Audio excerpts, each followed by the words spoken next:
चलिए तब तक रिवीजन कर लेते हैं नागरिकता का, अभी टाइम है, बच्चे आ रहे हैं, है ना। आ जाओ आ जाओ, जब बच्चे आ जाएंगे तो एक बार फिर से रिवाइज कर लेंगे। हम लोगों ने जो लास्ट क्लास करी थी, ठीक है, उसमें हम सभी लोग नागरिकता पढ़ रहे थे। तो आज नागरिकता पूरा करने के बाद संवैधानिक निकाय पर भी स्विच कर जाएंगे। 15 मिनट का बचा होगा और नागरिकता, ठीक है। सबसे पहले तो आप मुझे कट ऑफ 2 डेट बता दीजिए कि जिसका जन्म संविधान लागू होने से पूर्व यानी 26 जनवरी 1950 से हुआ होगा, उस पर कौन से अनुच्छेद काम करते होंगे? 5 से 11। लेकिन जिसका जन्म 26 जनवरी 1950 के बाद हुआ होगा बच्चों, उस पर वेरी गुड, नागरिकता अधिनियम 1900। गुड, इसका मतलब आपको रिकॉल, ये चीज बेसिक है। राजेश, ये चीज क्लियर हुई? जिसका जन्म 1950 से पहले, उसके ऊपर संविधान, और 1950 के बाद, वेरी गुड, नागरिकता अधिनियम।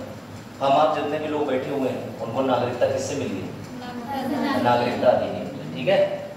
आपके दादाजी को किससे मिली होगी अगर 1950 से पूर्व जन्म हुआ होगा? संविधान से। चलो आ जाओ, मेरे साथ लिखते हुए चलिएगा, मैं कुछ हेडिंग भी लिखता चलूंगा। आर्टिकल 5 में लिख दीजिए डोमिसाइल। बैठ जाओ सब लोग, मैं रिवाइज कर दूंगा। आर्टिकल 6 में लिख दीजिएगा प्रवास, वेरी गुड, जिसे माइग्रेशन कहते हैं। आर्टिकल 7 में, क्योंकि असल में आपको इसकी हेडिंग याद ना रह पाए, इसके लिए शॉर्ट हेडिंग बनाइए। सतनाम मैं दोबारा रिपीट करूंगा, ठीक है भाई। आर्टिकल 7 में रिवर्स माइग्रेशन, रिवर्स माइग्रेशन यानी पुनः प्रवास, ठीक है। आर्टिकल 8 में था बेटा, वेरी गुड वेरी गुड, जो विदेश में निवास करता है। गुड,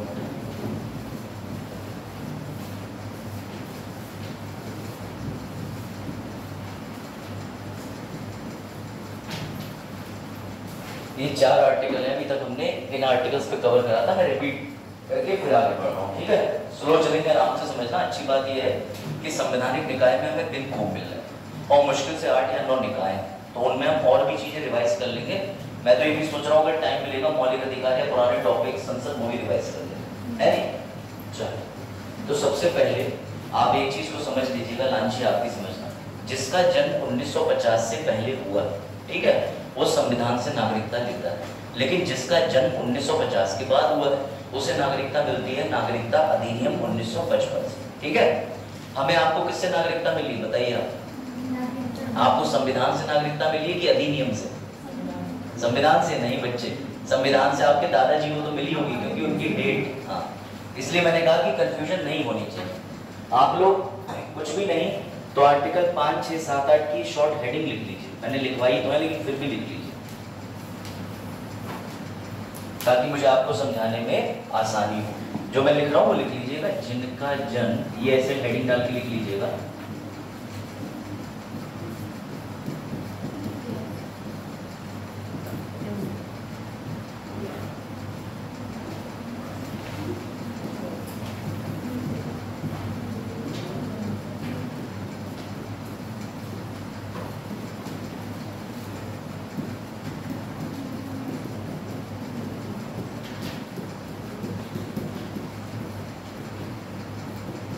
ये लाइन लिख लीजिए, इससे क्या होगा, आपको बाइफर्केशन से आसानी हो जाएगी, है ना। जिन बच्चों ने जैसे नोट लिख रखी है नागरिकता के संबंध में, ऐसे आप लिख लीजिए।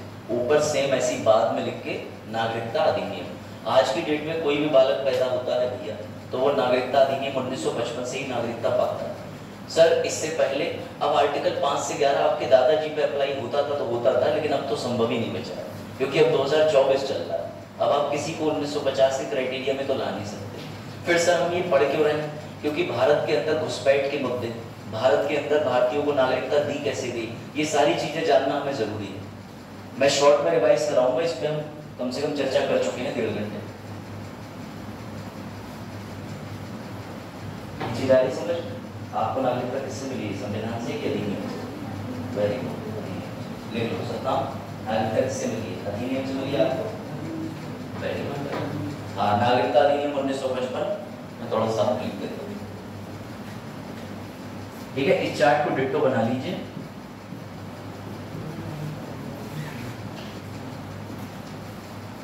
आ जाओ कौशल। कौशल अभी नागरिकता वाले में नहीं थे ना, तो मैं रिपीट करूंगा, वो सुन लेना जो मैं बोलूंगा, ठीक है।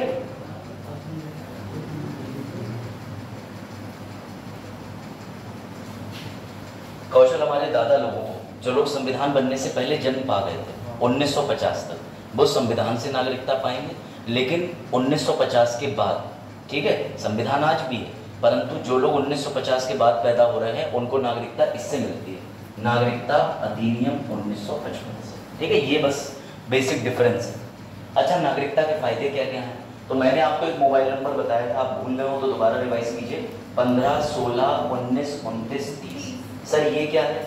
कुछ विशेष मौलिक अधिकार हैं जो केवल नागरिकों को मिलते हैं। जैसे अब अमेरिका का कोई नागरिक भारत आके मौलिक अधिकार मांगे तो उसके लिए हम आर्टिकल 14 तो दे देंगे कि तुम काले हो या गोरे, व्यवहार समान रहेगा। क्या उसे नौकरी में आरक्षण दोगे आप अमेरिका के नागरिक को? तो आर्टिकल 16 किसे मिलता है? सिर्फ सिटीजन्स को। इसलिए कुछ आर्टिकल में विशेष अधिकार नागरिक का होता है। अच्छा, नागरिकता कैसे प्रदान करी जाती है? विधि द्वारा। नागरिकता कैसे प्रदान करी जाती है? विधि द्वारा। जब ये बना ले तो बताइएगा, फिर और आगे बढ़ेंगे। इनको एक एक बार रिवाइज करा के फिर इस एक्ट को हमें समझना। आज ये एक्ट में, ठीक है, सब लोग लिख लीजिए। कौशल आप भी लिख लो, फिर बताइएगा, फिर आगे बढ़ूंगा।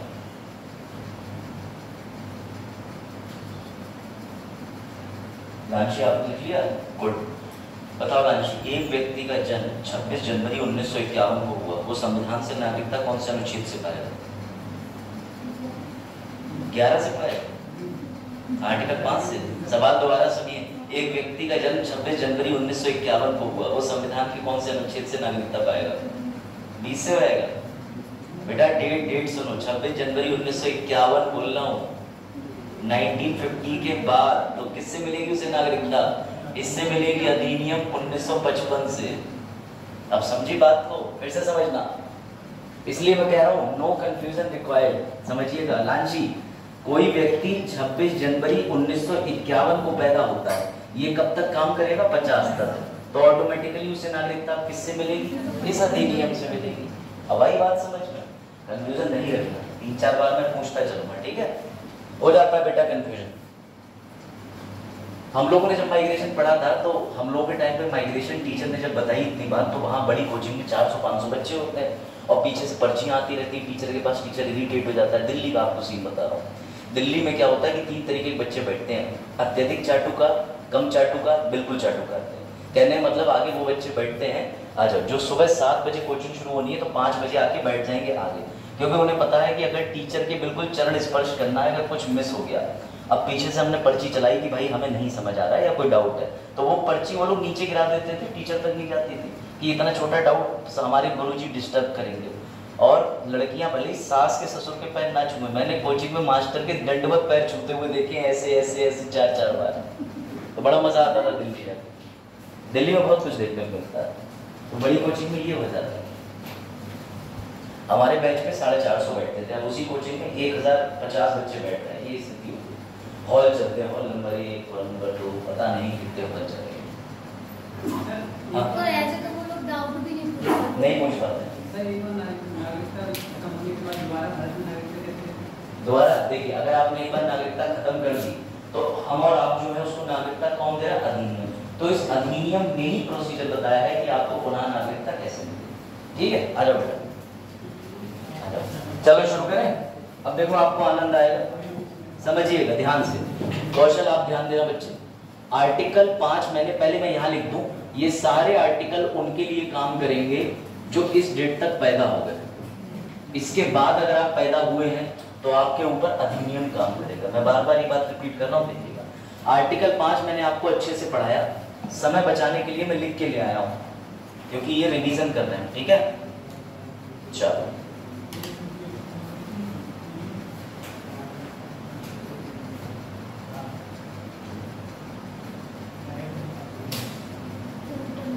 ये इसको आप देखिए। आर्टिकल 5 के अंदर 1, 2, 3 कंडीशन। मैं दोबारा रिपीट कर रहा हूं। आपके दादाजी जानबूझ के बोल रहा हूं क्योंकि 1950 से पहले जब 1950 संविधान लागू होने से पहले कोई जन्म पाया होगा तो वो ऑटोमेटिकली वहां का अधिवास डोमिसाइल यानी भारत का नागरिकता मिल गई होगी, वो भारत की मिट्टी में जन्मा होगा। यह जिसका जन्म 1950 में हुआ होगा उसके मम्मी या पापा ईदर पेरेंट्स में से कोई ये कहां जन्मा होगा? भारत में। तीसरा, संविधान लागू होने से पूर्व 5 वर्ष पहले वो क्या रहा होगा? भारत में रहा होगा। मैंने आपको ये लिखवाया है, लिख दे रहा हूं, चलो दोबारा, वरना आप बेहोश हो जाओ, है ना। लिख लीजिए आर्टिकल 5 में सबसे पहला पॉइंट ये है कि उस व्यक्ति ने जन्म लिया हो। कहां लिया हो? भारत में। खत्म। अगर आप भारत में पैदा हो गए तो नागरिकता मिल जाएगी। बहुत दिन बाद है, दोनों लोग भाई कितनी लंबी ट्रिप पे चले गए थे। अच्छा चल कोई बात नहीं, आ जाओ। अब देखिएगा, ठीक है, नागरिकता पहले पढ़ेगी, इसमें तो थोड़ा कनेक्ट कर जाएंगे, ठीक। आप देखिए दूसरा क्या था बेटा, याद रखना आप हिंदी में मम्मी या पापा लिख सकते हो, अंग्रेजी वालों तुम्हें कोई दिक्कत नहीं है। तुम यहाँ पर मम्मी एंड फादर या फिर भैया सीधी सीधी बात है मदर फादर लिख के आना, कहीं तुम भी मम्मी पापा लिखाओ तो मदर या फादर, ठीक, दोनों में से कोई एक कहां पैदा हुआ हो? भारत में। ये कब की बात हो रही है? 1950 में जिसका जन्म हुआ हो। सर अभी ये नियम लागू होता है, कैसे हो जाएगा? अब तो सब 2024 में पैदा हो रहे हैं, 2000 की बाद पैदा हुए। आप में से कई लोग बैठे होंगे जो 2001, 2003, 2005 में पैदा हुए होंगे, है ना। कोई ऐसा तो नहीं है जो भी परसों नरसों ही हुआ हो? है लांसी ने हाथ उठाया, मुझे पूरा विश्वास था, दिमाग के हिसाब से लांसी का जन्म आज सवेरे ही हुआ है। चलो अब आ जाओ, देखो तीसरी कंडीशन क्या बताई मैंने बेटा, संविधान लागू होने से पूर्व। क्या लागू होने से पूर्व? संविधान लागू होने से पूर्व 5 वर्ष पहले वह व्यक्ति भारत में रह रहा हो। भारत में रह रहा हो, ये कंडीशन थी अनुच्छेद 5 की। आपके दादाजी जो 1950 से पहले पैदा हो गए या 1950 तक पैदा हो गए, वो नागरिकता ऐसे आसानी से प्राप्त कर जा रहे थे। बात आई समझ में? चलो क्वेश्चन लिख रहे हो गया बेटा। आर्टिकल 6 समझ लेना, मैं दोबारा बता रहा हूं। ये रहा भारत, ठीक। अभी थोड़ी देर के लिए विद रिस्पेक्ट समझ लो, इधर एक गंदा देश बना पाकिस्तान, एक इधर बना। आज की डेट में जहां की सरकार गिरा दी गई बांग्लादेश, ईस्ट पाकिस्तान। समझना, ये जो पाकिस्तान बना तब किसी को पता थोड़ी ना था, जो यहाँ जमीन लेके बैठा था कि ये पाकिस्तान कहलाएगा, तो वो बेचारा इंडिया ही आना चाहता था। ऐसे लोगों के लिए काम करता है आर्टिकल 6। ये भी बता चुका हूँ सर, पाकिस्तान का जन्म हुआ, जो लोग पाकिस्तान में रहना ही नहीं चाहते थे वो भाग के इधर आ गए, तो जो लोग इधर आ गए उनके लिए कौन काम करता है? आर्टिकल 6 काम करता है। इसमें डेट बढ़ जाएगी, इसकी डेट ध्यान से लिख लेना। पहला तो भैया सीधा सीधा सिद्धांत है जन्मा हो, लेकिन यहाँ एक लाइन बढ़ जाएगी, जब ये भारत पाकिस्तान डिवाइड ना हुआ हो, अनडिवाइडेड, अविभाज्य। कोई दिक्कत? मम्मी पापा ने जन्म लिया हो, मम्मी या पापा में से कोई एक कहां जन्मा हो? अनडिवाइडेड इंडिया में, अनडिवाइडेड इंडिया में। अब यहाँ एक स्पेशल चीज और जुड़ गई, बैठ जाओ बच्चों, एक स्पेशल चीज और जुड़ गई, इसलिए रेड पेन से लिखा है, दादा या दादी में से कोई एक भी कहां जन्मा हो? अनडिवाइडेड इंडिया में। और सर अगर ये सारी कंडीशन पूरी हो रही है तो इंडिया ने कह दिया कि तुम पाकिस्तान में धोखे से चले गए। कैसे धोखे से चले गए? रात में तुम चारपाई पे सोए थे, रेड क्लिफ आया, लाइन खींच के चला गया, तुम बन गए पाकिस्तानी। तुम्हें थोड़ी ना पता था तुम पाकिस्तानी हो जाओगे। तो हमने एक डेट दे दी कि भैया घर आजा परदेसी, देश बुलाए, लेकिन वो डेट है 19 जुलाई 1948। अगर आपने 1 जुलाई लिख लिया है तो लास्ट लेक्चर में मेरी मिस्टेक थी, इसे 19 कर लीजिए। 19 जुलाई 1948 डेट है। इस डेट तक सर यही डेट क्यों रखी? ईश्वर जाने, इंटरनेट और चैट जीपीटी के पास भी इसका कोई जवाब नहीं है। सुबह नेहरू जी उठे होंगे, गिलास में ऐसे हिलाया होगा कुछ मिला के, उसके बाद बोला होगा हाँ केमिकल कंपाउंड बन गया, उसके बाद डेट निर्धारित कर ली 19 जुलाई 1948। समझ में आएगा? बैठ जाओ। फिर से आर्टिकल 5 तक पाकिस्तान नहीं बना था, आर्टिकल 6 में पाकिस्तान बन चुका। अब मान लीजिए इधर वाले बच्चे बैठे कौशल कृष्णपाल वाले रो में, इन लोगों को थोड़ी ना पता, मैंने लाइन खींच के इन्हें एसएससी डिक्लेयर कर दिया। ये बोले अरे क्लास के अंदर ही एसएससी डिक्लेयर हो गया। तो मैंने कहा अगर यूपीएससी में रहना चाहते हो तो 19 जुलाई 1948 का वक्त है, इधर आ जाओ खिसक के। तो इनमें से जो उठ के आ गया उसे हमने नागरिकता दे दी। लेकिन हो सकता है कृष्णपाल जो है वो सही इरादे से भारत ना आ रहा हो, तो हमने कृष्णपाल के लिए चेक करा कि भैया जन्मे थे जब भारत डिवाइड नहीं था, या चलो आप नहीं जन्मे थे, मम्मी या पापा, मम्मी पापा भी छोड़ो, दादा या दादी, ये चीज चेक करी जाएगी। अब समझ गया था? ठीक। अब एक और मजेदार किस्सा, उस दिन मैंने बताया था, फिर रिपीट कर रहा हूं। कुछ लोग इंडिया से पाकिस्तान भी जाना चाहते होंगे, वो भी चले गए थे, तो हमें उन्हें नागरिकता तो देनी नहीं थी, क्योंकि वो पाकिस्तान की टेंशन थी, वो पाकिस्तान जाने। आ जाओ बेटा, बाहर निकल लेना, आई कॉन्टेक्ट, जल्दी जाओ, आ जाओ। क्या नाम, नए बच्चे हैं, क्या नाम है आपका? गौस खान। तुम्हें पीछे तक सुनाई दे रहा है? कहाँ से नाम आ रहा है बेटा तुम्हारा? बैठ जाओ। आज ग्रुप में है आप? अच्छा चलो बैठ जाओ, थोड़ा कम समझ आएगा आपको, लेकिन चलो मैं प्रयास करूंगा समझ आ जाए। अब सुनना, आर्टिकल 6 के बाद इधर देखो, इधर आर्टिकल 7, कुछ लोग इंडिया से पाकिस्तान चले गए, हमें हेडेक नहीं, क्योंकि पाकिस्तान नागरिकता देगा, वो उनका हेडेक है। लेकिन कमबख्त पाकिस्तान से वापस इंडिया क्यों आ गए? कुछ लोग इंडिया से गए पाकिस्तान, पाकिस्तान से लट चले, उसके बाद वापस इंडिया आ गए। तो ऐसे लोगों की नागरिकता की बात करता है आर्टिकल 7। इसमें मैंने कोड वर्ड लिखवाया है रिवर्स माइग्रेशन। रिवर्स माइग्रेशन, इसी को बोलते हैं बच्चों पुनः प्रवास। अब ऐसे लोगों को क्या करोगे? तो ऐसे लोगों के लिए सिंपल सा एक डायग्राम बनता है, बार बार रिपीट कर रहा हूं, सारी कंडीशन आर्टिकल 6 की लगेगी, प्लस इनके लिए एक अनुमति पत्र मिल जाएगा जिसे कहते हैं परमिट फॉर रीसेटलमेंट। पर सर यहाँ कोई डेट है बेटा, यहाँ भी सेम डेट आ जाएगी, 19 जुलाई 1948। ध्यान रखना, अगर इस डेट तक तुम वापस जाके भी आ गए तो कोई टेंशन की बात नहीं है। एक डेट इसमें और है, वो भी याद रख लीजिएगा।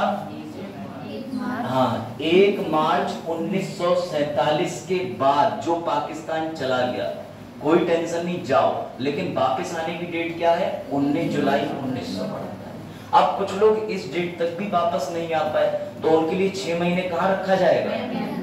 इतनी कंडीशन है इसमें। दोबारा आसान कर दे रहा हूं, फिर से लिखना मेरे साथ। आर्टिकल 7 के आगे बच्चों लिख लीजिए रिवर्स माइग्रेशन। अंग्रेजी में भी लिख लिया करो, हिंदी में भी लिख लिया करो। आपको एक दुर्भाग्य बताता हूं भारत का, अगर कोई प्रश्न देने जाए एमसीक्यू या मेंस में, और क्वेश्चन हिंदी अंग्रेजी दोनों भाषाओं में छपता है, चाहे बीसीएस हो चाहे यूपीएससी हो, बताइए अगर हिंदी की मिस्टेक है, ठीक है, तो फिर कौन सा क्वेश्चन जो है वो सही माना जाएगा? या हिंदी या अंग्रेजी में लड़ाई हो जाए तो कौन सा प्रश्न जीतेगा? अंग्रेजी का। इसलिए मैं कहता हूं कि अंग्रेजी भी थोड़ी बहुत पढ़ लो।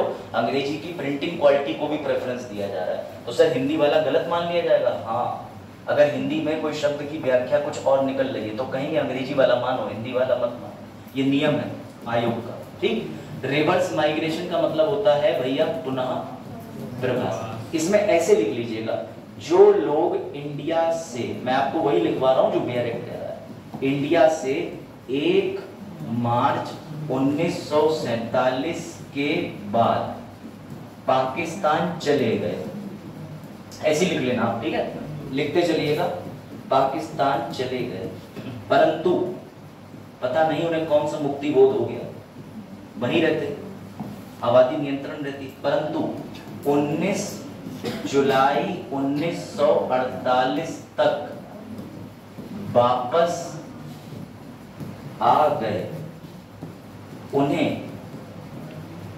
लिख लेना भैया, सेम डिट्टो, मेंस में आ गया तो ऐसे उतारना पड़ेगा, उन्हें अनुच्छेद 6 के उपबंध के अनुसार, सर 6 क्यों? क्योंकि सारी कंडीशन किसकी फुलफिल हो रही है? 6 की। नागरिकता प्रदान करी गई, नागरिकता प्रदान की गई। ये लाइन अगर आपको याद हो गई तो समझो आप आर्टिकल 7 जान गए। इससे क्लियर कट और हिंदी में मैं क्या ही लिखूं, इंडिया से जो लोग 1 मार्च 1947 के बाद पाकिस्तान चले गए परंतु 19 जुलाई 1948 तक वापस आ गए, उन्हें अनुच्छेद 6 के उपबंध के अनुसार नागरिकता दे दी गई। पर सर जो 19 जुलाई 1948 के बाद आया, ठीक है, सही लिख दो, 19 जुलाई 1948 के बाद आया, बेटा कोई बात नहीं, तुम्हें रहना होगा 6 माह कैंप। आओ कभी कुछ तो दिन बिताओ कैंप, है ना, लिखा होता है गुजरात में आपका स्वागत है, मुस्कुराइए आप गुजरात में, तो मुस्कुराइए आप कैंप में। इसे डिट्टो हिंदी लिख के, भले ही तुम्हें लग रहा हो कि किसी दिव्यांग ने लिखा है जिसकी 3 उंगलियां गायब है, लेकिन तब भी नोट कर लो। मेरी राइटिंग रिसीप साफ नहीं आती। हाँ सर, जैसे बहुत भारी लिख लेते थे चौक वाले पे। चरण कह रहा था अच्छी राइटिंग, अरे शुक्रिया। मैं तो खुद को पिकासो से कम मानता ही नहीं। मैग्नम ओपस है, इसकी दीवार पर लगेगा, ये चीन में, जिसे चीन में क्यों, वहां पर फोटोकॉपी कैपिटल। चलो चाइना का माल ही लग रहा है, लिख लीजिए सर ये लाइन पढ़ के। हाँ इंडियन टीम गुड बेटा, इस लाइन को पढ़ के आप हर बार अर्थ निकाल लेंगे। मुझे ये बताओ तुम लोग गर्दन कैसे फोकस कर लेते हो इस कैमरे की वजह? इसका प्रावधान करा जाए ना।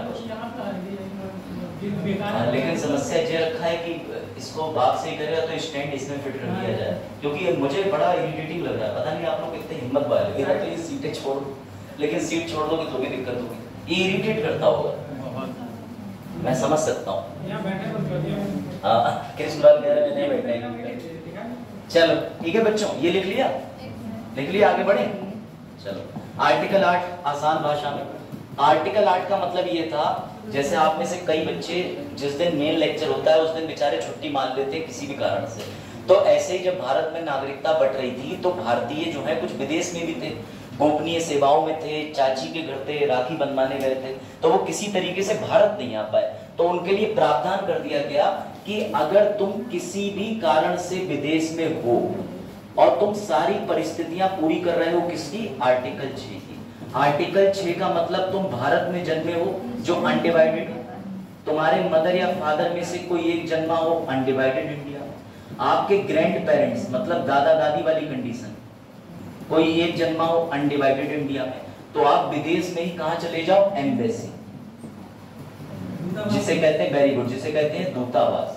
और इस भारतीय दूतावास में आप जाकर के अपना करा सकते हो पंजीकरण, और मुबारक को आप बन जाओगे नागरिक। इतनी सी बात करता है। जो लोग ऑलरेडी फॉरेन में थे, जो लोग अमेरिका में ही थे साक्षी, तो वो लोग कहाँ इंडिया भागते आते, 6-6 महीने तक आते नहीं थे। या कोई छुपा हुआ था, जैसे आपने पढ़ा होगा इतिहास के अंदर, ठीक है, टाइगर कौशिक के बारे में पढ़ा होगा, जिन्होंने ऑपरेशन परफॉर्म, रविंद्र कौशिक नाम था उनका, आदरणीय रविंद्र कौशिक। तो ऐसे लोग भी तो थे जो पाकिस्तान के अंदर उनके यहाँ पर सर्च ऑपरेशन परफॉर्म कर रहे थे, तो ऐसे लोगों को नागरिकता ऐसे दी। ये चीज बड़ा इंटरेस्टिंग स्टोरी रविंद्र।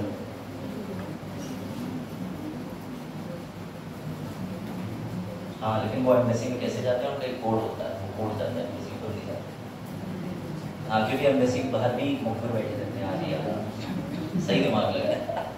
चलो ये हो गया बेटा। आर्टिकल 8 में भी आर्टिकल 6 की कंडीशन पूरी करनी पड़ेगी। आर्टिकल 6 बस रामबाण एक चीज होगी जो ये बता रहा है कि बाप का बदला भाई का बदला, वही फैसल वाला, ठीक है।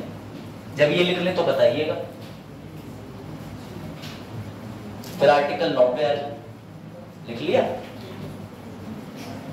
सर? ऐसे ही लिखना है? हाँ बेटा बस साफ राइटिंग में लिखना, ऐसे ही लिखना सर, ठीक है।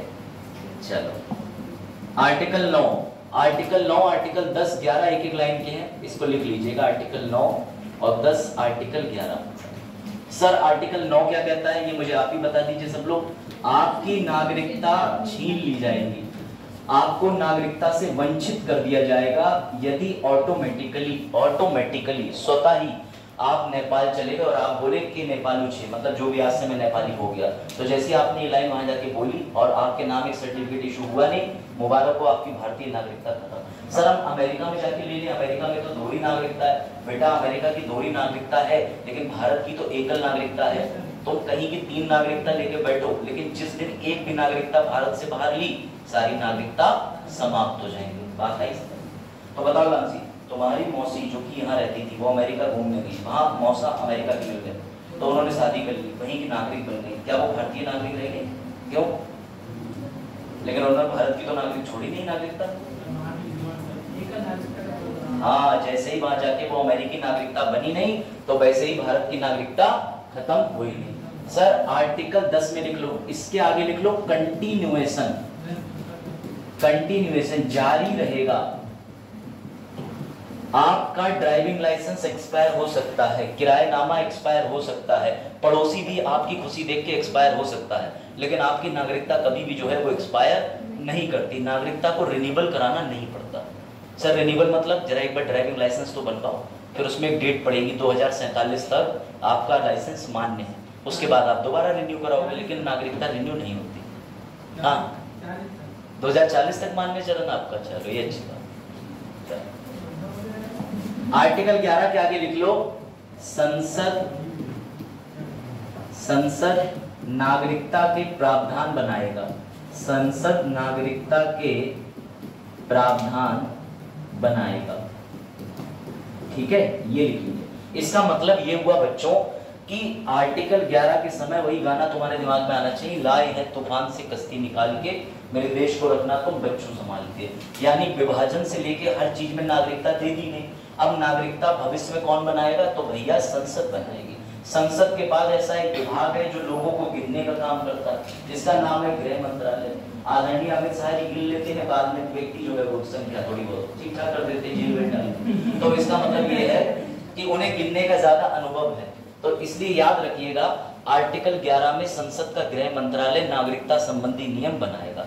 अभी भी जिसको लास्ट बार रिपीट कर रहा हूं, जिसने ना सुना हो, 26 जनवरी 1950 तक आपको नागरिकता ऐसे मिलेगी। इसके बाद कैसे मिलेगी, अधिनियम से मिलेगी। अब बड़े अधिनियम पे कोई डाउट हो यहां तक तो बताइए, बड़े अधिनियम पे। चलो सर अधिनियम में क्या बताएंगे, तो पहले ही मैं तुम्हें ट्रिक बता दे रहा हूं ताकि तुम्हारा समय बच जाए। पहले लिखो नागरिकता अधिनियम 1955, ये लिख लो ऐसे करके। उसके बाद मैंने भाई सतनाम से पूछा कि सतनाम तुम कपड़े कैसे पहनते हो, लोकल या ब्रांड, तो सतनाम ने कहा ब्रांड। तो सभी लोग सतनाम की बात लिख लो, BRAND, ये लिख लो ब्रांड। ऐसे ही आपको लिखना है। सर ये ब्रांड का मतलब क्या हुआ, तो बेटा इसके आगे लिख लेना बर्थ, जन्म, और सर लैटिन भाषा में कुछ कहते हैं इसको जस सॉली। ये तो सर नया वर्ड है, इसकी हिंदी, लैटिन भाषाओं की हिंदी होती है, ठीक। उसके बाद पंजीकरण, रजिस्ट्रेशन, इसे कहते हैं पंजीकरण बच्चों, ठीक। उसके बाद ए से एक्विजिशन, ये सब बताऊंगा, बड़े अच्छे हैं, इससे ज्यादा इस अधिनियम में कुछ नहीं, आपको याद रहेगा इसलिए ट्रिक बनाई गई, ठीक। एन से नेचुरलाइजेशन,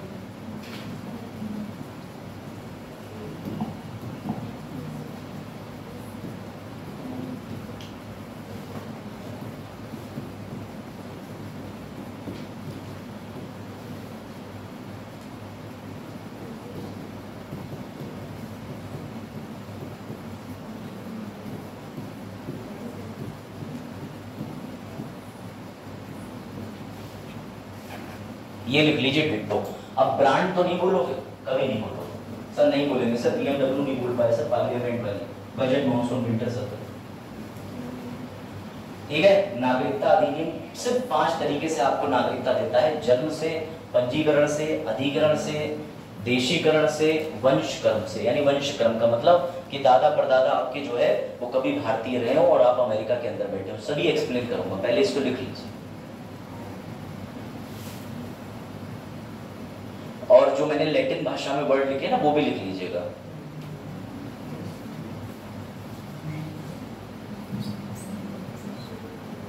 इसको यहां लिख दो वरना दिखेगा नहीं।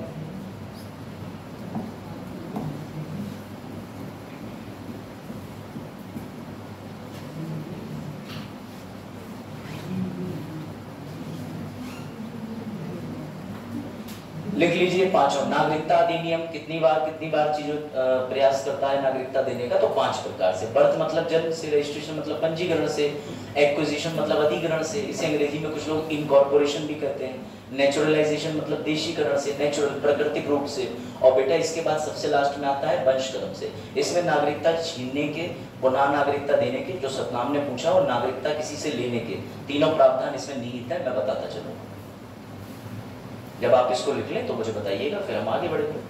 नोट्स बनाते चलिएगा, रनिंग नोट्स। इसकी स्लाइड आज ही डाल देंगे ग्रुप में, है ना, रिवीजन भी हो जाएगा। सर क्लास के साथ ही डाल देना, तो डाल दो, हटा दो इसको, हटा दो क्वेश्चन, इसको हटा दो। अब ध्यान देना, क्वेश्चन इसमें कई डेट आई, इसमें डेट आपको 4-5 याद करनी पड़ेगी, लेकिन घबराना नहीं। सर नहीं घबराएंगे सर। तो सबसे पहले जन्म वाला देख लें, ये किन के लिए काम करेगा सर, जो 26 जनवरी 1950 के बाद जन्मे हैं, भैया ये चीज लिख लेना, के बाद जिनका जन्म हुआ है, ऊपर लिख लेना, कहीं आप बार बार कंफ्यूज हो जाए। 26 जनवरी 1950 आपके दादाजी नागरिकता अधिनियम से नागरिकता नहीं ले सकते। क्यों? तब वो आज के जमाने में नहीं पैदा हुए, वो 1955 से पहले पैदा हुए। समझ गए? चलो सर, जन्म में क्या आएगा? तो बेटा जन्म के अंदर सबसे पहले आप एक डेट लिख लीजिए, 26 जनवरी 1950। यहां जुलाई 1 ही आएगा, 1 जुलाई 1987। ये 3 डेट लिख लीजिएगा। इसको आसान बनाया, बताता हूं कैसे।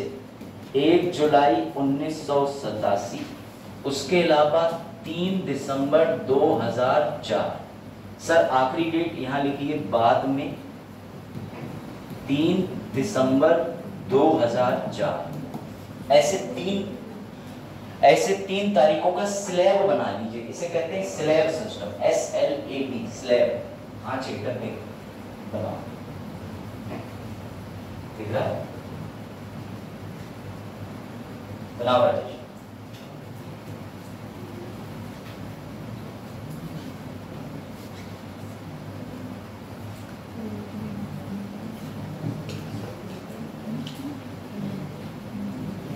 छब्बीस जनवरी 1950 जुलाई, क्योंकि यहाँ पर जो जन्मा होगा 26 जनवरी 1950 के बाद उसे ही तो नागरिकता दोगे, उसे ही नागरिकता देंगे। देखते हैं भी कैसे देंगे, जन्म के द्वारा। इसी को लैटिन भाषा में कहते हैं जस सॉली, यानी जो मिट्टी में जन्म पाया। सर सॉइल तो नहीं आएगा? नहीं भैया, तुम पौधा नहीं जो डायरेक्टली सॉइल लेते हैं। जस सॉली का मतलब आपने यहाँ की मिट्टी में जन्म लिया। समझ रहे हो? सर मिट्टी में कहाँ? सर खटिया पे लिया था। अरे थी तो मिट्टी में ही, कहीं तो रखी होगी। नहीं सर, हवा में थी। सर तो भाई कोई बात ही नहीं है ना। चलो अब देखना कृष्णपाल, यहाँ बहुत मजा आएगा आपको। यहाँ पर इसलिए मजा आएगा क्योंकि इसमें कंडीशन कवर होगी सीमा हैदर वाली में। भाई सीमा हैदर का बालक अभी तो जन्म लेगा, तो खुद दिमाग लगाना। जो भी 26 जनवरी 1950 के बाद पैदा हुए, ध्यान देना इधर राजेश चरण, और जिनका जन्म 1 जुलाई 1987 के बीच में, अगर कोई भी व्यक्ति भारत में पैदा हो जा रहा था, सिर्फ जन्म ले रहा था, बॉर्न हो जा रहा था, तो मुबारक को वो नागरिक बन जाएगा। सबसे बड़ी सरकार की गलती, पाकिस्तान के पति पत्नी टूर करने आए, बालक पार्क में गिरा गए, जय हिंद जय भारत, हो गया भारतीय। सिंपल सी बात है, सरकार की गलती है, खुद दिमाग लगाओ। भाई तुमने क्या करा, तुमने इसको ऐसे प्रैक्टिकल समझना, बड़ा मजा आएगा। 26 जनवरी 1950 से 1 जुलाई 1987 में बर्मीज कैपिटल के 2 लोग भारत घूमने आए। उन्होंने भारत में एक स्थान पर पब्लिक बस स्टैंड के पास बच्चा पैदा कर दिया। हो गया भैया। अब बच्चा उन्होंने क्या कर दिया, 280 दिन में नेचुरल डिलीवरी हो जाती है। और उसके बाद सवाल हुआ कि बच्चा नागरिक कहाँ का है, तो अब भैया भारत को नागरिकता ऑटोमेटिकली मिल गई। कितनी आसानी हो गई, मकसद मत भूलना वालों के लिए, कि भैया पाकिस्तान और पाकिस्तानी बहू यहाँ आए, धोखे धाके से वीजा लगा के बालक यहाँ पैदा कर गए। बालक सजापुर में पढ़ाई कर रहा है, एक दिन अचानक फोन आता, बोले मकसद याद है, हट जाओ, हट गए भैया। समझना बात को। इसकी वजह से सरकार को इतनी प्रॉब्लम होने लगी कि उसने 1987 में नागरिकता अधिनियम में संशोधन करा। ये सब संशोधन है नागरिकता के नए नए अधिनियम, पर मैं तुम्हें याद ऐसे करा दूंगा स्लैब बना के कि तुम भूलोगे नहीं। सर फिर क्या सरकार ने करा, सरकार चालाक हो गई। सरकार बोली अब हम बुद्धि लगाएंगे, और जब जब सरकार ने बुद्धि लगाई है तो पहले उससे ज्यादा बुद्धि आतंकवादियों ने लगाई है। आतंकवादी कम पढ़े लिखे थोड़ी ना होते हैं, बीटेक चाहिए कम से कम।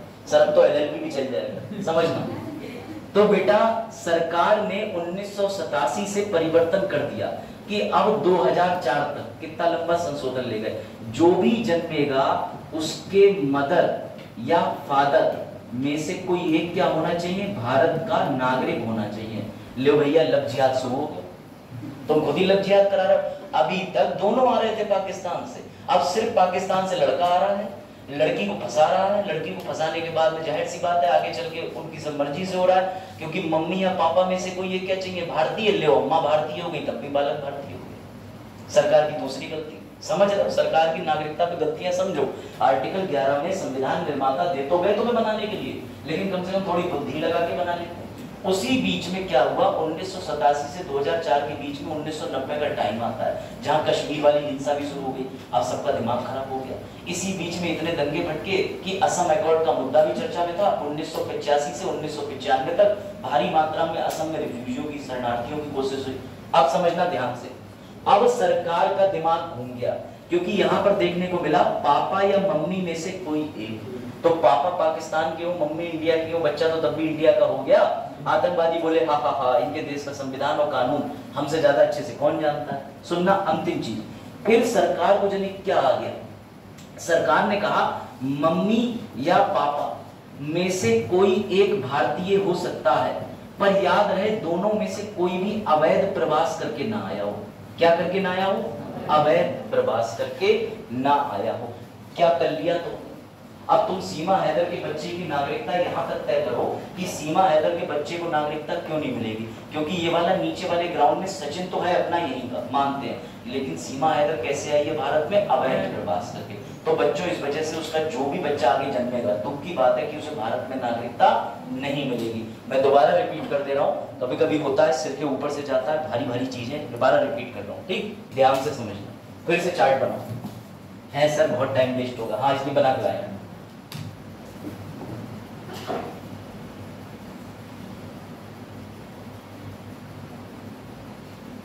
इतनी स्लाइड तुम्हें पढ़ानी थी मुझे? नहीं पढ़ा सकता, इतने कम लेक्चर में कैसे पढ़ लो? चलो जल्दी आ जाओ स्लैब। अरे ये सब आगे पढ़ेंगे ना, क्यों परेशान हो रहे? आज मीम्स आए। अब चरण खुश हो गए, चरण कह रहे हैं हाँ आज मीम आए, ठीक है? तो लो भैया ये देख लो, इससे पहले आपने ये स्लॉट बना लिया होगा, ये स्लॉट बना लिया, इसमें मैंने ये डाल दिया था, इसका गाना है ना मिट्टी की खुशबू, तो भैया पहला ये रहा कि बर्थ जस्ट सॉली, ठीक? तो याद रखना जो व्यक्ति भारत में इस तारीख से इस तारीख में जन्मा हो, ठीक, इस तारीख से इस तारीख में और इसके बाद, तो उसके लिए आपने ये नियम अभी पढ़े, एक बार नियम को देख लो तीनों।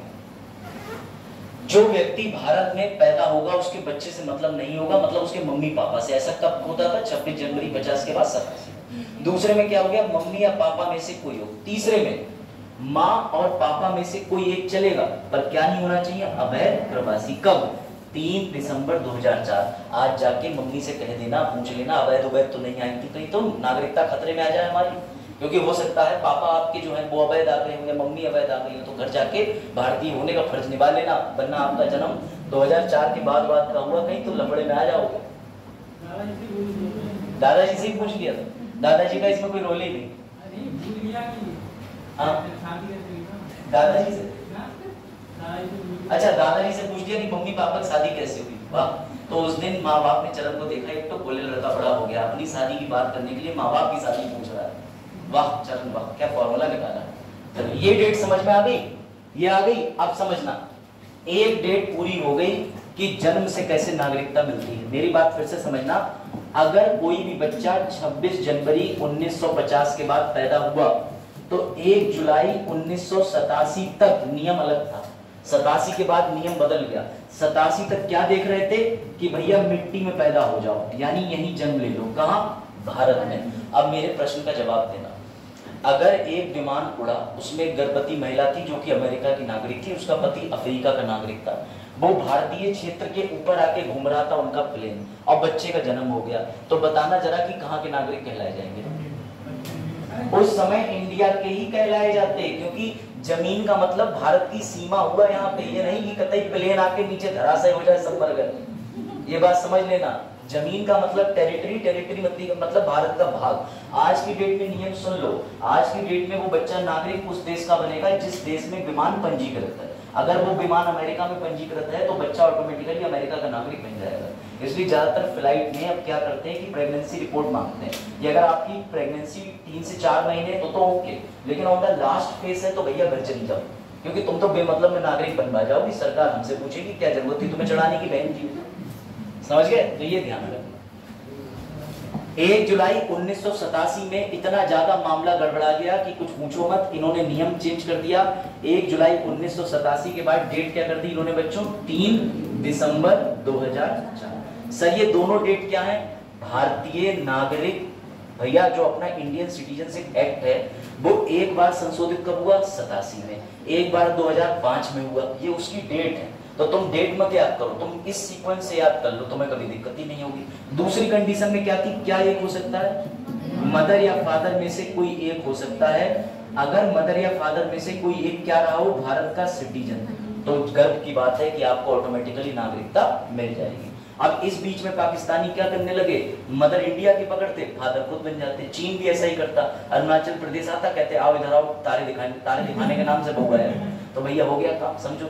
अब तीसरी चीज, 3 दिसंबर 2004 के बाद नियम क्या है, सीमा हैदर की मुश्किलें बढ़ा रहा है कि मम्मी या पापा में से कोई एक भारतीय हो चलेगा, लेकिन कैसे ना आया हो, इलीगल तरीके से।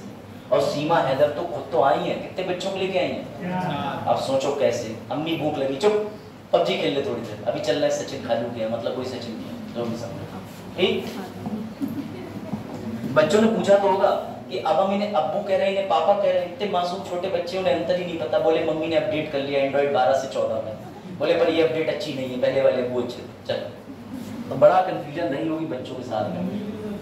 हाँ, क्या मम्मी भी अच्छी नहीं है, मम्मी के लिए अच्छे, अच्छा मम्मी के लिए अच्छे, तो इधर आकर ये वास्तविकता में चले जाते हैं, चरण की एक खासियत है। बेटा जन्म वाला पूरा हो गया, हो गया। अगला पंजीकरण वाला अभी छोड़ रहे हैं, क्योंकि आगे सीक्वेंस में अपने तरीके से पढ़ा रहा हूं। अगला लिख लीजिए डी वाला, इसे कहते हैं डिसेंट, इसे बोलते हैं वंश या वंशाक्रम, इसे लिख लीजिए। ठीक है, हाँ ये भी अच्छा सवाल है, ठीक है ठीक है। अगर इसके आप बर्थ सर्टिफिकेट की बात करो तो उस महिला के पास दोनों ऑप्शन है, वो चाहे यहाँ से बनवा ले बच्चे का, चाहे जहाँ से बोर्डिंग करा था, दोनों ऑप्शन है। अगर ऐसा कुछ घटना है तो बताइए। अच्छा, ये तो आप नई बात बता रहे हैं, लेकिन इस पर रिसर्च करने लगेगा, अच्छी बात है। अच्छा, हाँ तो हो सकता है भाई, इस पे एक बार पढ़ेंगे हम तो बताएंगे। हाँ लेकिन नेक्स्ट स्टेशन पे, अरे वाह, तो भैया देख लो है, मतलब अगले स्टेशन से। तो भैया ध्यान रखना, जो भी लेके जा रहा हो, मतलब मैं भोजीपुरा के हो जाऊं तो ठीक है, क्योंकि as far as I know cases जो आते थे हम लोग उसमें ऐसे ही देखते थे, लेकिन इसमें मैं पढ़ के जरूर बताऊंगा। अच्छा पॉइंट बताया। हाँ नहीं, नागरिकता तो रहेगी, लेकिन नगर पालिका वाला जो बर्थ डोमिसाइल लगता है वो कहाँ से बनेगा, ये मैटर।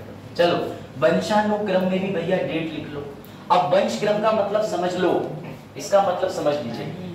एक दिन अमेरिका में सतनाम काम कर रहे थे, अमेरिका को पता ही नहीं था, मतलब इन्हें भी नहीं पता था, ये आराम से काम कर रहे थे। एक दिन अपने कमरे में पहुंचे, इन्होंने देखा किताबें गिरी, वहां दादाजी का फोटो निकला, तो दादाजी जो है वो भारतीय मूल के थे, भारतीय कपड़े पहने थे। अब इन्हें तो कुछ पता नहीं था, ये तो अमेरिका में अपना रेस्टोरेंट चला रहे थे, इन्हें सोचा मैं यहीं पैदा हुआ हूँ, यहीं का हूँ। लेकिन जब इन्हें देखा पत्र और इनके दादाजी के मकान का एड्रेस और दादाजी, तो इन्हें लगा अच्छा मैं तो भारतीय वंश का हूँ, तो मैं अमेरिका का नागरिक बन के क्या करूँ, मुझे भारतीय नागरिकता ले लेनी चाहिए। ऐसे लोग जो विदेश में रह रहे हैं, लेकिन जिनके पिताजी दादाजी ऐसे कोई व्यक्ति भारतीय थे, तो वो लोग वंश के आधार पर नागरिकता ले सकते हैं। सर अगर ऑलरेडी अमेरिका के नागरिक हैं तो छोड़ के आ जाओ, कौन तुम्हें मना कर रहा है, तुम वहां की नागरिकता छोड़ सकते हो। कैसे, इसके लिए 3 कंडीशन है। डेट लिख लीजिए भैया, इसके लिए 26 जनवरी 1950, इसमें डेट बदलेगी बच्चों, 10 दिसंबर 1992। डेट क्यों बदल रही, संशोधन, 10 दिसंबर 1992। इसके बाद लिख लीजिए 3 दिसंबर, वही वाली डेट 2004। और सर तीसरी कंडीशन 3 दिसंबर 2004 के बाद। बस ये 2 में ही डेट है, बाकी किसी में डेट नहीं है, बस ये अंतिम डेट का स्लॉट है, इसके बाद और डेट नहीं। इसको और लिख लीजिए। इसका मतलब बच्चा भारत में पैदा ना हुआ हो ना, अब उसके मम्मी पापा दादा दादी देखे जाएंगे वंश के अकॉर्डिंग। बच्चा तो वहां घूम रहा है, अमेरिका, इंग्लैंड, पाकिस्तान, सर तो बिल्कुल नागरिकता देनी पड़ेगी।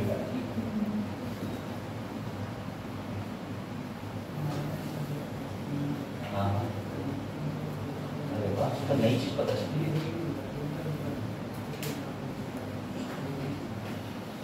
लेकिन ट्रेन पे क्या देखती हो,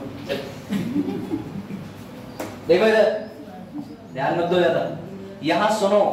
अगर किसी को वंश के आधार पे चाहिए, वो बच्चा यूएसए में है, तो वो अपने मम्मी या पापा की नागरिकता चेक करेगा, उसके माँ या पापा में से कोई एक क्या होना चाहिए, भारत का नागरिक। इस तारीख के बीच में अगर वो अमेरिका में जन्मा है, अमेरिका अमेरिका अमेरिका, नागरिकता मांगेगा इस तारीख के बीच में मम्मी या पापा के बेसिस पर। कोई डाउट? कोई डाउट? मम्मी या पापा के बेसिस पर। सर उसके बाद अगला किस में आ जाएगा? बेटा यहाँ पर एक कंडीशन में चेंज इसमें हो गया था, ये कर लो।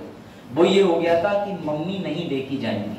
फाइनली जो अब लिखना है आपको वो ये लिख लो कि मम्मी से कोई फर्क नहीं, बस पापा से। करेक्ट कर लेने से सिर्फ पापा की नागरिकता देखी जाएगी, मम्मी की नागरिकता नहीं देखी जाएगी। ये चीज लिख लीजिए। सर मम्मी को कंसीडर ही नहीं करेंगे? नहीं, माँ को नहीं, क्योंकि भैया माँ तो मासूम होती, पाकिस्तान से आ गए, बोले बस हो गया। हाँ, सिर्फ पापा देखे जाएंगे। कहाँ के नागरिक रहे हो पापा? हाँ, भारत के। कहाँ के नागरिक रहे हो पिताजी? भारत के। दूसरी कंडीशन में आ जाएगा, यहाँ लिख लीजिए मदर या फादर में से कोई भी एक क्या रहा हो, सिटीजन रहा हो। मम्मी या पापा में से कोई भी एक क्या रहा हो, नागरिक रहा हो। और 2004 के बाद वाला भी बताता हूँ, पहले ये समझ के लिख लीजिए। 26 जनवरी 1950 से 10 दिसंबर 1992 में सिर्फ पापा, केवल पापा क्या रहे हो, भारत के नागरिक। अगर आप अमेरिका में जन्मे हो तो आपको नागरिकता मिल सकती है। आज भी मिल सकती है? नहीं सर, अब तो 2004 के बाद वाला प्रावधान चलेगा। जिनको इन तारीख के बीच में क्या चाहिए थी, नागरिकता। तारीख बदली, 92 से लेकर के क्या आ गया, 2004। नागरिकता के लिए क्या देखा जाने लगा, यहाँ मम्मी नहीं थी, बट यहाँ मम्मी और पापा दोनों में से देखा जाने लगा। क्योंकि हो सकता है मम्मी लोगों ने हड़ताल कर दी कि भैया हमें काहे नहीं कंसीडर कर रहे। एक अब ये सबसे बढ़िया है, यहाँ लिख लीजिए अगर आपका जन्म अमेरिका में हुआ तो आप आज की डेट में भी हो, और अगर मम्मी या पापा भारतीय हैं, दादा या दादी भारतीय हैं, तो आपका बच्चा अमेरिका में जाकर के रजिस्ट्रेशन करा सकता है। कितने? जन्म के 1 साल के भीतर। सर वो खुद कैसे कराएगा? अरे कोई तो रह रहा होगा उसके साथ, तो भैया 1 ईयर के अंदर क्या कराना होगा, रजिस्ट्रेशन। सर ये तारीख बढ़ सकती है? हाँ, इसको एक्सटेंड किया जा सकता है सरकार द्वारा। मैं दोबारा समझा रहा हूं साफ राइटिंग में। अगले स्लॉट पे मूव कर जाते हैं, ठीक है। ये तारीख लिख ली, ये तारीख में तो कोई डाउट नहीं है, 10 दिसंबर 1992। अब ये भर लो, जन्म के वक्त पिताजी सिटीजन हो, मम्मी नहीं लिखी, इधर माँ या पापा हो, कब सिटीजन। यहाँ क्या होगा, 1 साल के अंदर रजिस्ट्रेशन। अब अगर साफ दिख रहा हो तो अब लिख लो, चाहे पहले वाली राइटिंग। यहाँ बच्चा भारत में नहीं जन्मेगा, बच्चा कहाँ जन्मेगा, विदेश में, लेकिन नागरिकता कहाँ मिलेगी, भारत की। कैसे मिलेगी, माँ पिताजी के यहाँ इस डेट में जन्म होने पर, इस तारीख में। सर 2004 के बाद कोई बच्चा विदेश में जन्मा तो उसको वहां की एम्बेसी में क्या कराना पड़ेगा, पंजीकरण।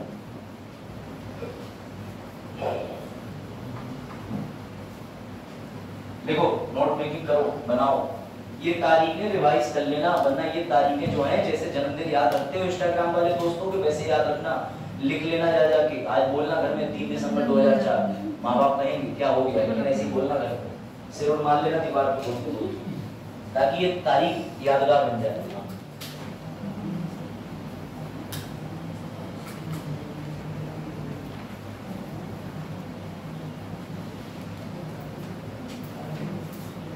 हाँ बिल्कुल ले सकते,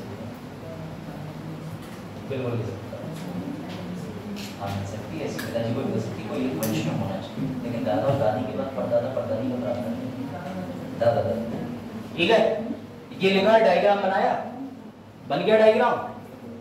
बताइए अगर ये डायग्राम बना लिया हो तो आगे चले। चलो अब चलिए देखिएगा जरा, एक नई चीज आ जाएगी। अगला लिख लीजिए। अभी आपको ये भी पता चलेगा अदनान सामी को कैसे भारत के अंदर नागरिकता मिली थी। उससे पहले अगला लिख लीजिए जो आसान है, मैंने वर्ड लिखाया होगा एक्विजिशन, इसका मतलब होता है अधिग्रहण। अब समझना, एक दिन कौशल जो है भारत के सीडीएस बन गए, पता है ना। सबसे पहले सीडीएस कौन थे, तो भैया शहीद दिवंगत बिपिन रावत जी, आदरणीय, वो तो चले गए। उनके बाद में वर्तमान कौन है, अनिल चौहान जी। ठीक, अब मान के चलो इनके बाद कोई तो आएगा, तो इनके बाद में आदरणीय जो है हमारे ये बन गए कौशल जी। अब कौशल मिश्रा देश के सीडीएस बन गए। एक दिन कौशल बैठे हुए थे, अचानक कौशल को मिलिट्री की तरफ से पैगाम आया कि जो चीन है, चीन बेमतलब में एरिया बढ़ाने का प्रयास कर रहा है, करता ही है, चीन हस्तक्षेप करता है, भारतीय सीमा में घुसता है। इन्होंने प्लान बनाया कि ऐसा है बहुत हो गया ड्रामा, चलो आज उठ के चीन पे कब्जा कर लेते हैं। भाई साहब गए और अपनी जो कितनी भी सेना थी उसके एक चिट्ठी पत्र बनाई, प्राइम मिनिस्टर को भेजा, क्योंकि प्रोटोकॉल है, युद्ध की घोषणा या किसी चीज की घोषणा के आदेश मिलते हैं पीएमओ ऑफिस से, और अगर युद्ध घोषणा करनी है फोर्सेस को तो राष्ट्रपति करेगा। इन्होंने कन्विंस कर लिया। अब इन्होंने क्या करा कि इनकी फौज ने पूरे चाइना पर कब्जा कर लिया। अब मेरा प्रश्न आपसे ये है कि चाइना के अंदर विश्व की द्वितीय सबसे बड़ी आबादी तो है, अब तो हमारी होगी 142 करोड़, तो चीन के नागरिक का क्या करोगे? काट के खा जाओगे, क्या करोगे बताओ? कुछ तो करोगे। हाँ बताओ क्या लगता है? कृष्णपाल जी का तो जवाब आ गया, और कोई जवाब? सौम्य क्या लगता है? बेटा ऐसा ही कुछ भारत में हो चुका है। 19 दिसंबर 1961 को ऑपरेशन विजय और चटनी चलाया था। इससे तुमने क्या छीना था? गोवा। गोवा 1961 तक किसके अधीन था? पुर्तगालियों के। पुर्तगाली छोड़ के ही नहीं जा रहे थे, तो भैया सीधे हमारी जब फोर्सेस गई और लैंड किया तो सबके सब भागने को तैयार हो गए। तो हमने क्या करा? चॉइस रख दी। हमने कहा इस तारीख तक 19 दिसंबर को आज हमने जो कब्जा करा है, इसके 1 महीने तक या तो तुम पुर्तगाल चले जाओ, नहीं जा पा रहे हो तो तुम ऑटोमेटिकली क्या हो जाओगे? भारत के नागरिक। अब चीन की फोटोकॉपी मशीन के लोग कहां जाएं? तो हम जिस सीमा पर अधिग्रहण करते हैं वहां के जो भी व्यक्ति हैं स्वतः भारत की नागरिकता प्राप्त कर जाते हैं। अब आगे बात समझ में, इसी को कहते हैं अधिग्रहण करना, एक्विजिशन करना। कोई डाउट हो तो बताओ। ऐसा भारत ने करा है, समझ गए?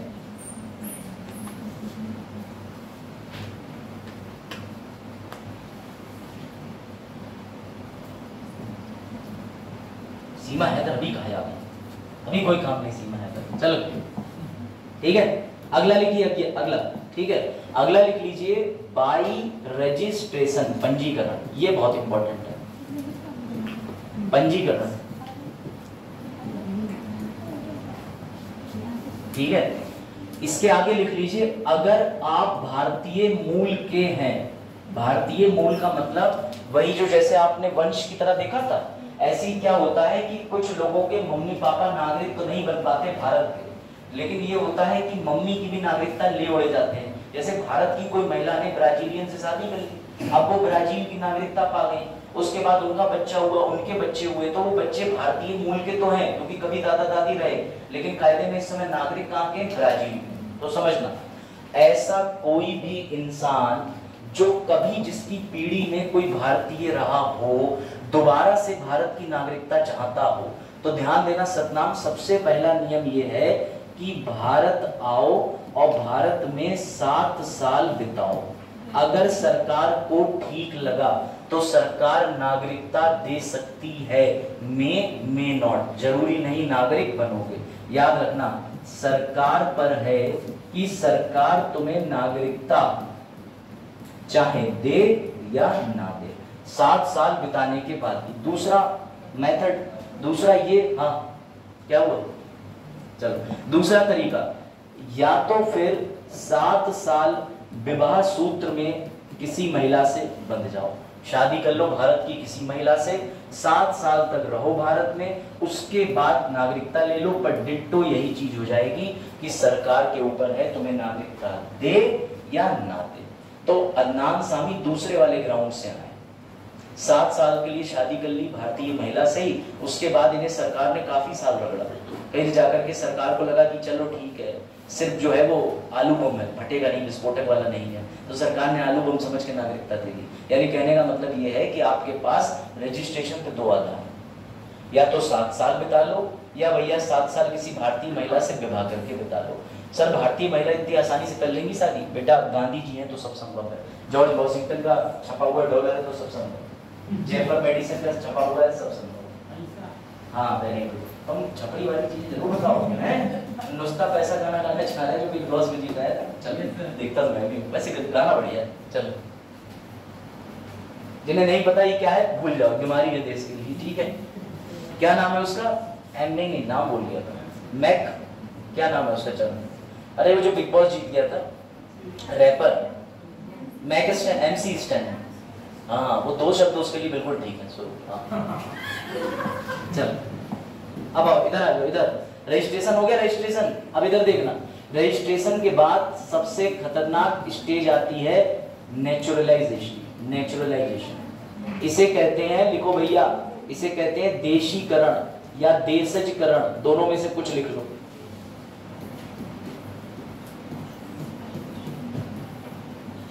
ये सबसे खतरनाक है। ये ऐसा है कि सौम्या ने इंस्टाग्राम पे एक अमेरिका का दोस्त बनाया, ठीक। अब अमेरिका के दोस्त से बातें हुई, भाई इन्होंने बताया कि हमारे भारत में ऐसे ऐसे कल्चर है, ठीक है, और भारत के अंदर ये त्योहार मनाए जाते हैं, भारत में ऐसे ऐसे त्योहार मनाए जाते हैं। तो अमेरिका वाले दोस्त को भारत इतना अच्छा लगा कि उसने कसम खा ली, आज से मैं भारत का नागरिक बनना चाहता हूँ। लेकिन समस्या ये है कि वो आ करके भारत में शादी भी कर लेगा, तब भी 7 साल वाला ग्राउंड नहीं मिलेगा, क्योंकि कोई बाप दादा चाहिए उसके जो कभी किसी जमाने में रहे हो। अब अदनान सामी कितना भी बक ले, पैदा तो तुम भारत से ही हुए थे ना, तो तुम तो दिखा दोगे। समस्या ये आ गई कि अब इनके दोस्त को जो ना जन्मा है ना जिसका वंश है, कोई मतलब नहीं। सीधी भाषा में समझो, बराक ओबामा जो अमेरिका के नागरिक है वो भारत के बनना चाहते हैं। जो बाइडेन चुनाव अभी होने वाला है सितंबर में, अब तो खड़े नहीं होंगे चुनाव में, हट गए पीछे। तो अगर कोई अमेरिकी या किसी देश का नागरिक भारत में नागरिक बनना चाहता हो तो उसके लिए ऐसे डिब्बा बना लो, ये डिब्बा, और इस डिब्बे में यहां लिख लो 1 साल, और इस डिब्बे में यहां लिख लो 11 साल, ये लिख लो। जो किसी भी तरीके से ना तो उसके बाप दादा भैया बहनी कभी कोई नहीं रहे हो भैया भारतीय, बिल्कुल एकदम फ्रेश।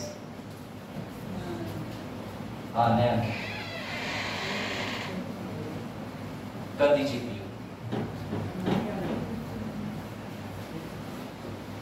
ले लो भैया, फोटो ले लो, असली आज आए हैं वैसे। आ गया, अभी उधर फोटो ले लीजिए, है ना, सही है। तो बेटा सुनो, देशीकरण सुनो सुनो सुनो। अगर जो बाइडेन को, अगर डोनाल्ड ट्रंप को भारत की नागरिकता चाहिए तो नागरिकता लेने से पहले 11 साल भारत में बिताने होंगे। कितने साल? 11 साल। सर ये 11 साल हर मतलब 11 साल लगातार भारत में रहना होगा, तो नियम सुन लो, 14 साल में से 11 साल, मतलब 14 साल के टोटल टाइम पीरियड में से 11 साल कम से कम 100% अटेंडेंस में से 75% अटेंडेंस चाहिए। ऐसी 14 साल में से 11 साल भारत में लगातार रहे। सर ये 3 साल का गैप क्यों दे रहे हो? नानी घर जाएंगे, सामान शिफ्ट करेंगे, कभी पूर्व राष्ट्रपति रहे, इस बार बन गए तो इस बार कुछ चीजें देख रेख आएंगे, तो बेटा उसके लिए 3 साल का छूट है। कोई बीमारी का इलाज कराने चले जाओगे, मम्मी मर गई उन्हें देखने चले गए, सास मर गई उन्हें देखने चले गए, कितने पॉजिटिव है सर आप। तो मतलब इस तरीके की चीजें, समझ गए बेटा? समझना, ये तो हो गया वो गैप जो बाइडेन पूरा कर लेंगे या ट्रंप पूरा कर लेंगे। लेकिन जिस दिन ये ऑफिस में जाएंगे जहां पर चरण की नौकरी लगी हुई है पंजीकरण विभाग में, उस दिन चरण कहेगा जो बाइडेन 365 दिन भारत से हिले तो नहीं। जो बाइडेन कहेगा मतलब 14 में से 11 साल भारत में रहने के बाद पूरा 1 साल पंजीकरण पत्र देने से पहले, नागरिकता मांगने से पहले आप एक भी दिन की छुट्टी पर नहीं जा सकते। समझ रहे हैं प्रकाश जी? छुट्टी करके आए ना। तो खैर इधर देखिए, फिर से समझो, पहले 11 साल भारत रहो, इसमें छुट्टी मिलेगी, 2-3 साल आते जाते रहो, 14 साल के अंदर 11 साल पूरे कर लो। जिस दिन तुमने निर्णय लिया मैं पंजीकरण कार्यालय जाऊंगा दिल्ली में भारत में, ठीक उससे 365 दिन एक भी दिन भारत से बाहर ना गए वो अंतरराष्ट्रीय सीमाओं में। सर यूपी से एमपी चले जाओ, लेकिन सर एमपी से नेपाल नहीं, आप विदेश नहीं जा सकते। फिर कितने साल का टाइम बन रहा है? 12 वर्ष का। बेटा 12 वर्ष जो बाइडेन ने भारत में काट दिए, ट्रंप ने काट दिए, उसके बाद भी सरकार कहेगी अच्छा तो हम चलते हैं, देख के बताएंगे, मन हुआ तो देंगे नागरिकता, नहीं मन हुआ तो नहीं देंगे। ये सबसे खतरनाक ग्राउंड। फिर से बंस में, ठीक, लास्ट टाइम मैंने आपको ये जो बॉक्स बनवाया है इसको ऐसे बना लीजिए। ये मान के चलिए डोनाल्ड ट्रंप है, ट्रंप को भारत में नागरिकता चाहिए, ट्रंप के बाप दादा मम्मी पापा कोई पैदा नहीं हुए भारत में, एकदम फ्रेश, ठीक। ये सबसे पहले कितने साल रहेगा? 11 साल। ये 11 साल का टाइम पीरियड कितने साल में पूरा करना है? 14 साल, 14 वर्षों में। सर 14 क्यों हो सकता है? राम जी के वनवास से पहले देता, प्रभु राम जी ने इन्हें सद्बुद्धि दे दी, कुछ भी हो सकता है। तो बेटा याद रखना कितने साल? 14 साल। इस 14 साल में ये 11 साल पूरे कर लो। सर 3 साल का गैप भी है, हाँ बेटा 3 साल जाओ पढ़ो डिग्री पूरी करो। उसके बाद मैंने निर्णय लिया कि आज मैं पंजीकरण करवाऊंगा, तो पंजीकरण से ठीक 365 दिन यानी कि कितना 1 साल पहले आप कहीं भी हिले ना हो। अगर दिल्ली थे तो भारत के अंदर दिल्ली में अपने रूम पे पड़े रहो, नौकरी कर रहे थे करते रहो, लेकिन आप विदेश नहीं जाओगे। अगर आप अमेरिका चले गए तो आपके 11 साल कैंसिल।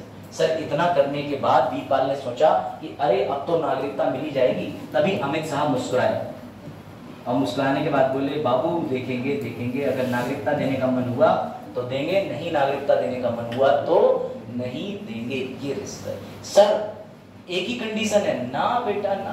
अमित शाह जी की कंडीशन तो ये दिख रही है। अब तो अग्नि परीक्षा शुरू हो रही है। कैसे? तो सर इसके लिए बहुत सारे ग्राउंड बनाए गए। पहला, डोनाल्ड ट्रंप को कुछ भी करके भारत की एक भाषा सीखनी पड़ेगी। नियम है। जो विदेशी भारत में नागरिकता लेना चाहता है उसे अनुसूची 8 में से कोई एक भाषा का ज्ञान होना जरूरी है। अब डोनाल्ड ट्रंप आके पंजाबी बोलने लगे तो चौंकना मत। वैसे भी सचिन, स्वामी विवेकानंद सबके नाम खराब करके गया वो आदमी, ठीक। शोचिन पता नहीं क्या क्या कह रहा था ये। सचिन खुद सोच रहा होगा ना नाम लेता तुम बहुत। दूसरा, बेटा भगौड़ा नहीं होना चाहिए। नीरव मोदी यहाँ से चले गए वहां, उधर से कोई भगौड़ा आ जाए, जेम्स कैटर यहाँ, और उसके बाद तुम कह रहे हो आ जाओ लल्ला आ जाओ, करोड़ों की संपत्ति लाए हो, नागरिक बना देंगे। नहीं, फ्यूजिटिव नहीं होना चाहिए अंग्रेजी वालों, फ्यूजिटिव। तीसरा, किसी आतंकी संगठन का हिस्सा नहीं होना चाहिए। आतंकी संगठन का भाग लिखते चलना, बाद में मत कहना बताया नहीं। ISIS, ठीक है, ISI मत, तो इंडियन स्टैटिस्टिकल इंस्टीट्यूट है भारत में, उसके तो बन सकते हैं। ISIS। अब जैसे अभय भारती, अभय को लगा कि मेरी नौकरी नहीं लग रही बीटेक के बाद, चले गए भैया लश्कर तैयबा ज्वाइन कर लिया, बोले एक बंदूक और दिन का 24 घंटे सुकून। तो पता चल रहा है ये भारत की नागरिकता खो चुके हैं, दूसरे देश की भी नहीं मिलेगी, और भारत देता भी नहीं इनको नागरिकता। भगौड़ा फ्यूजिटिव नहीं होना चाहिए। चौथी सबसे बड़ी बात, बेटा इसे अलग रंग से लिख लेना, जिस देश से तुम देशीकरण के द्वारा नागरिकता ले रहे हो, उस देश का कानून भी तुम्हें सेम तरीके से नागरिकता देता हो। तुम अमेरिका के व्यक्ति को, अमेरिका के नागरिक को तभी भारत का नागरिक बनाओगे जब अमेरिका भी देशीकरण के जरिए किसी भारतीय को अमेरिका का नागरिक बनाता हो। सर अगर उसकी ऐसे हमसे परस्पर संधि नहीं होगी तो मुबारक हो, तुम उसको नागरिकता नहीं दे सकते। ये 4 ग्राउंड आते हैं। उसके अलावा सर वो कैसा व्यक्ति नहीं होना चाहिए बेटा, उसके अलावा सीधी बात है कि वो शत्रु देश का व्यक्ति नहीं होना चाहिए। शत्रु देश मतलब सर पाकिस्तान, तो हम पाकिस्तान के व्यक्ति को नागरिकता क्यों दे देते हैं? सर शत्रु हमारा है पर हम मानते थोड़ी ना। एक बेटा हमारा नालायक निकल गया तो इसका मतलब ये थोड़ी ना है कि उसे विरासत से बेदखल कर दे, है ना। घर पे आने तो जूता लेके मारे फिर उसके बाद इसको मिली सीमा हैदर को ना। सीमा हैदर को कैसे मिल जाएगी? सीमा हैदर सारे ग्राउंड पूरे कर रही है ना होने। सीमा हैदर ने कसम खाई है कि मैं सारे आधार पूरे करूंगी नागरिकता ना लेने की। अब वो हिंदू में भी कन्वर्ट होगी, पता आपको, हिंदुइज्म में भी कन्वर्जन हो चुका है उनका, अब वो कन्वर्ट भी हो गई है। और भारत ने प्रयास किया कि हम मैत्रीपूर्ण संबंध बनाए रखें, इधर से अंजू भेजी, पर अंजू का सैंपल जो है वो ज्यादा दिन ओके नहीं लगा। उन्होंने कहा भैया नहीं, जो बात सीमा हैदर भौजी में है वो बात इनमें नहीं, वापस ले जाइए सैंपल। हमारी सीमा भौजी 4 बालक लेके पहुंची थी, अकेले आई और अपना खुद का छोड़ भी आई। अंजू भी शादीशुदा थी, अंजू ने रिस्क नहीं लिया, बोली बच्चे को यही छोड़ जाओ, जरा मुखबरी कर दे। तो समझ गए, जिस देश से देशीकरण, उस देश का कानून आपको अलाउ करता हो, वरना आपको नागरिकता नहीं मिलेगी। ये बात आई समझ में? अब बताओ जरा कितने पूरे कर लिए? सर जन्म से हो गया, पंजीकरण से हो गया, डिसेंडेंट से हो गया, ठीक है, एक्विजिशन से हो गया, नेचुरलाइजेशन से हो गया। मुबारक को तुम्हारा ब्रांड पूरा हो गया, BRAND। कोई दिक्कत इसमें? कोई दिक्कत? अब नागरिकता छीन भी लेते हैं, चलो 3 तरीके छीनने के भी लिख लो। लिखो भैया, पहला लिखो टर्मिनेशन, 3 ही वर्ड है मात्र, इसमें कोई तारीख सन नहीं है। डेप्रीवेशन, सर इनकी हिंदी भी बता देना। हाँ भैया बता देंगे। रेनंसिएशन, ठीक। टर्मिनेशन लिखो पहले, हिंदी लिखो। टर्मिनेशन का मतलब होता है आपको वंचित कर लिया, ठीक है। नहीं, टर्मिनेशन माने छीनना, अलग ही तरीके से मिट रहा। वाह वाह, पूछो वाह। इस बोर्ड पर मुझे लग रहा है भूगोल पढ़ाने का मन कर रहा है। टर्मिनेशन का मतलब, सीधी सीधी बात समझिए, टर्मिनेशन का मतलब होता है कि आपसे नागरिकता से आपको छीन लिया, डिप्राइव कर देना, वंचित कर देना। और रिनंसिएशन का मतलब होता है कि आपने खुद त्याग दी, त्याग देना, त्यागी बन जाना। ठीक,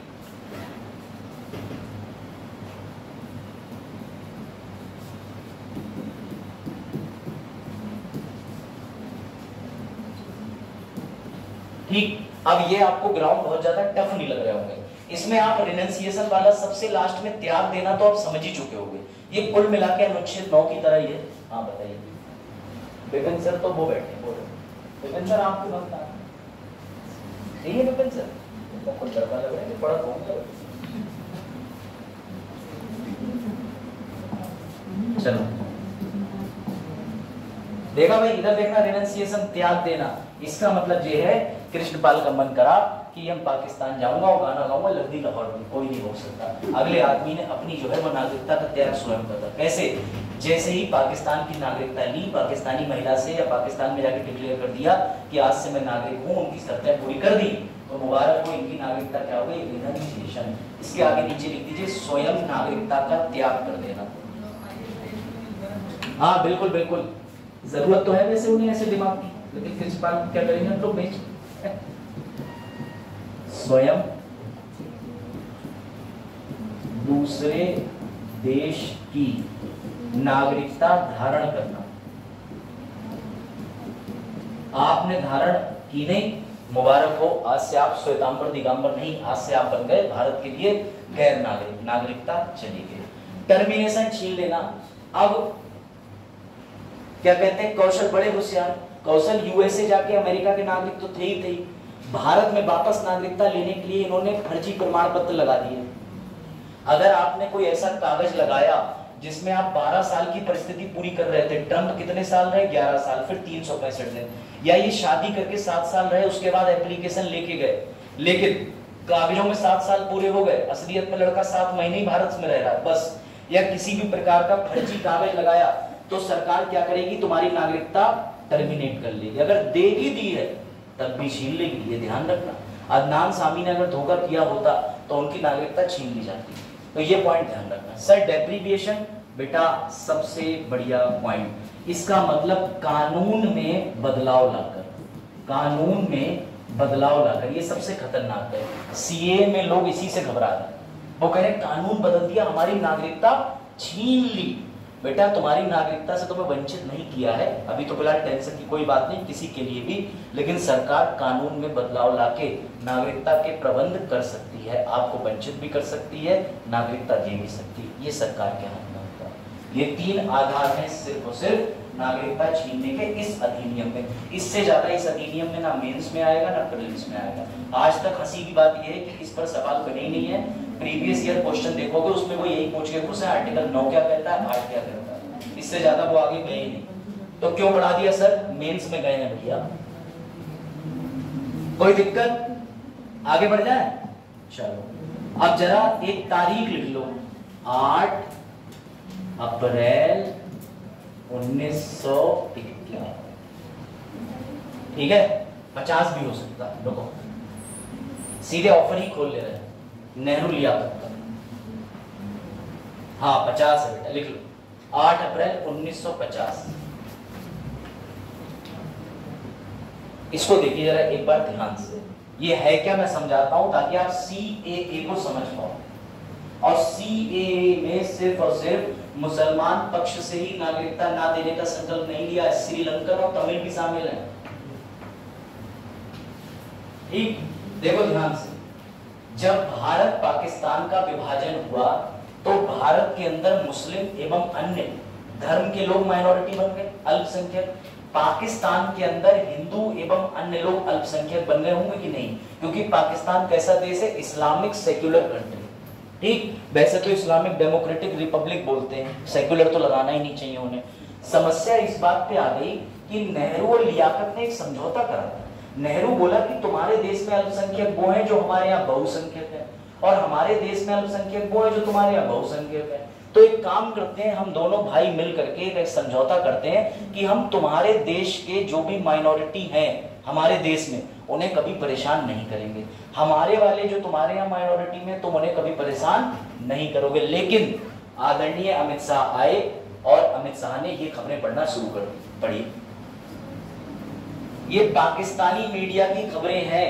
पाकिस्तान में अल्पसंख्यकों का धर्म परिवर्तन कर दिया जाता है, बलात्कार की हिंसक घटनाएं कर दी जाती है ना, ऐसी खतरनाक घटनाएं जब चलने लगी बेटा, है ना, इस तरीके की। ये लास्ट ही आर्टिकल है, ठीक। जूम, ये जूम करो तुम, ये लाइन नहीं दिख रही है।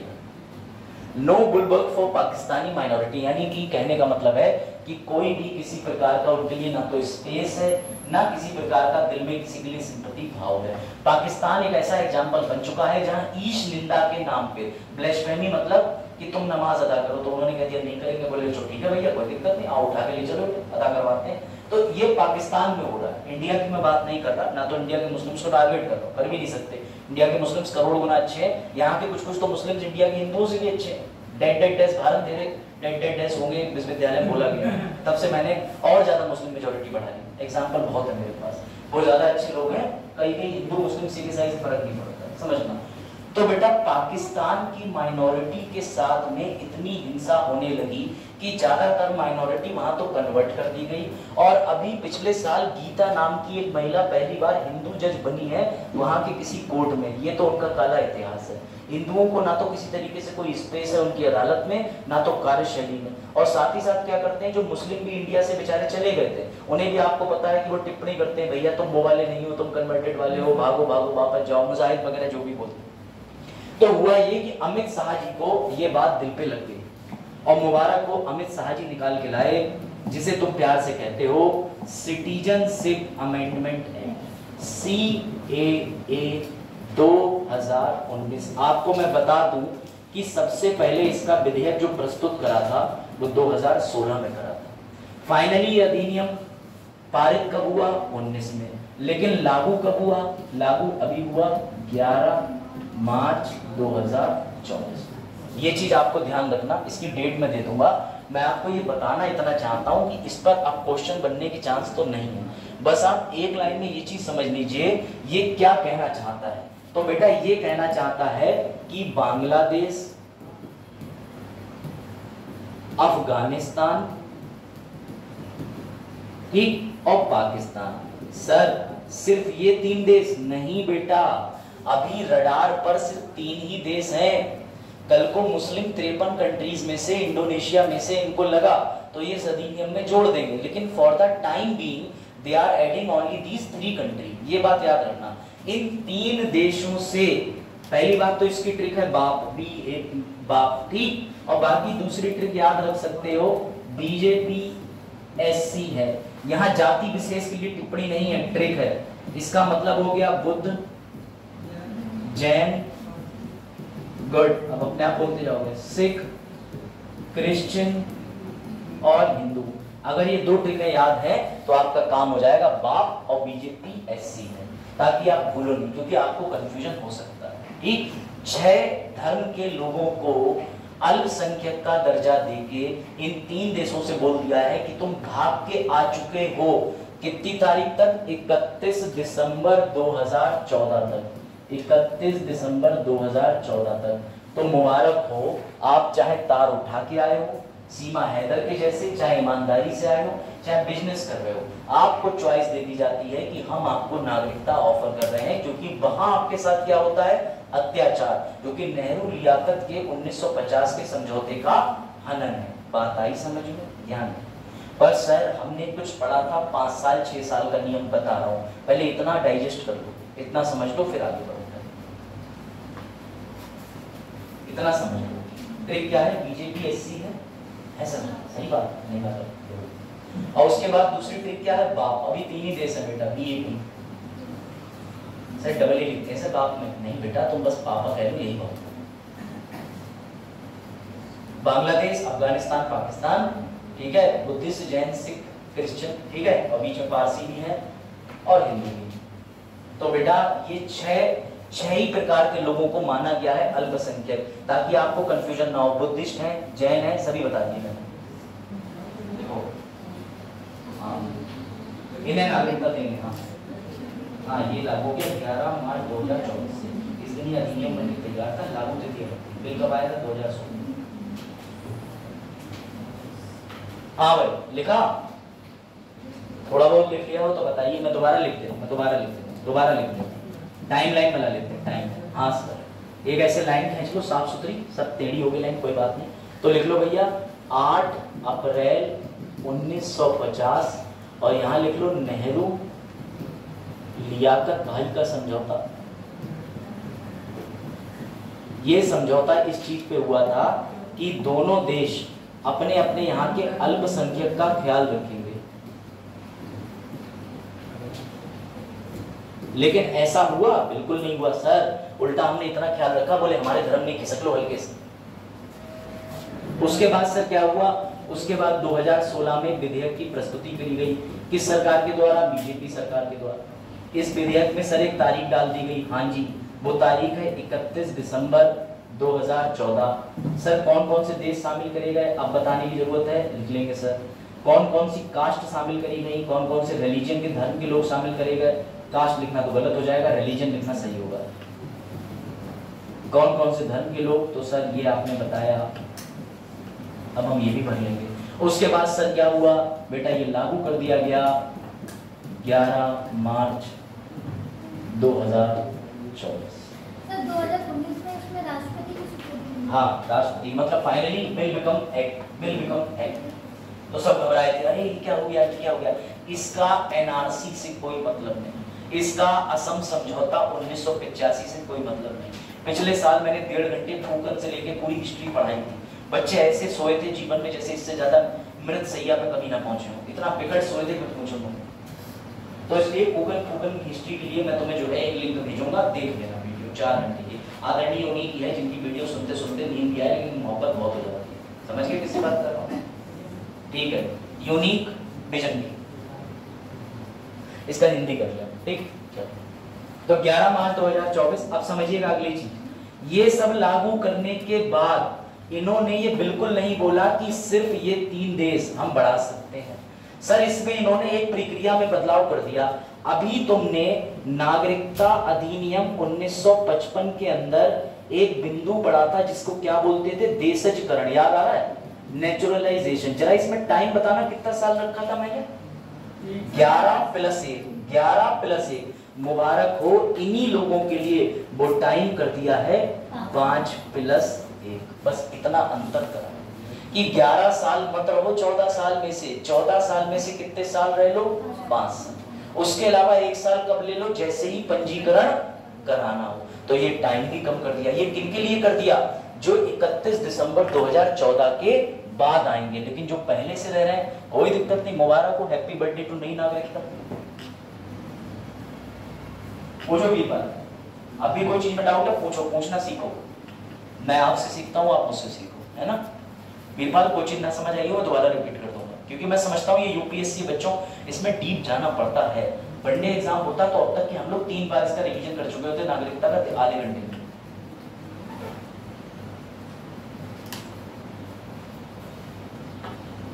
हाँ अभी टाइम है, कॉन्स्टिट्यूशनल बॉडी शुरू करेंगे। पहले इतने में कोई डाउट हो तो बताओ। इससे ज्यादा तुम्हें सीए, एनआरसी आप भी देख रहे होगे, जब आपने मॉक लगाए होंगे तो सीए पे मेंस क्वेश्चन तो मिलते होंगे, लेकिन प्रीलिम्स में नहीं मिलेंगे। विधेयक पारित करने की तिथि की बात है, वो तो कोई भी देख लेगा, लेकिन मेन बात क्या है, नेहरू लियाकत समझौता मत भूलना, ये नई चीज है। हटा दो, हटा दो।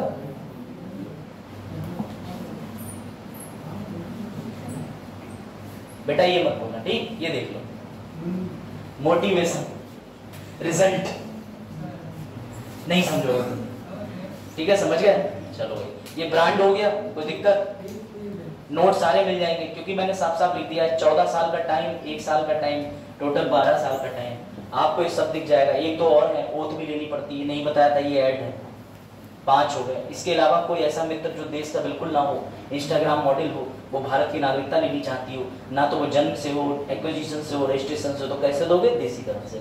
स्लाइड ऐसी बनाई जाती है जिससे आपको समझ में आ जाए। 7 साल भारत में शादी का नियम, तब भी सरकार की मर्जी।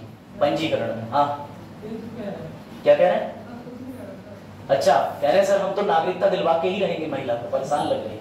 एक्विजिशन का मतलब जो आर्टिकल 2 कहता है चीन को अधिग्रहण कर लो। इसके अलावा ये कट ऑफ वाले 2, एक डिसेंट वाला है वंशाक्रम जस्ट सैंग्विनी बाई ब्लड, और एक कौन सा है जस्ट सॉली जन द्वारा। इसके अलावा नागरिकता अधिनियम के कुछ संशोधन और नागरिकता अधिनियम समाप्त। इससे ज्यादा तुम्हें ना पढ़ने का ऊपर से टाइम मिला है मुझे दिया, ना इससे ज्यादा डीप कोई टीचर जाएगा, और ना ही इस सिलेबस सिस्टम से कोई पढ़ाएगा। तो इसलिए थोड़ी लाज रख लेना, रिवीजन कर लेना, एहसान नहीं बता रहा हूँ ठीक, क्योंकि टेस्ट होने वाला है सेक्शनल। पता चला हुआ आर्टिकल 1 में नागरिकता लिखा हो, आर्टिकल 9 के अंदर लिखा हो, हमें पता नहीं, तो भैया ध्यान दे देना थोड़ा। और टेस्ट में छुट्टी मत मारना, भले 0 आए, इमोशनल मैसेज फिर डालना पड़ेगा मुझे लग रहा है इस बार। अभी हाँ तुम्हें पहले बता दें, अचानक हो जाए, कल भी हो सकता है, बोलो।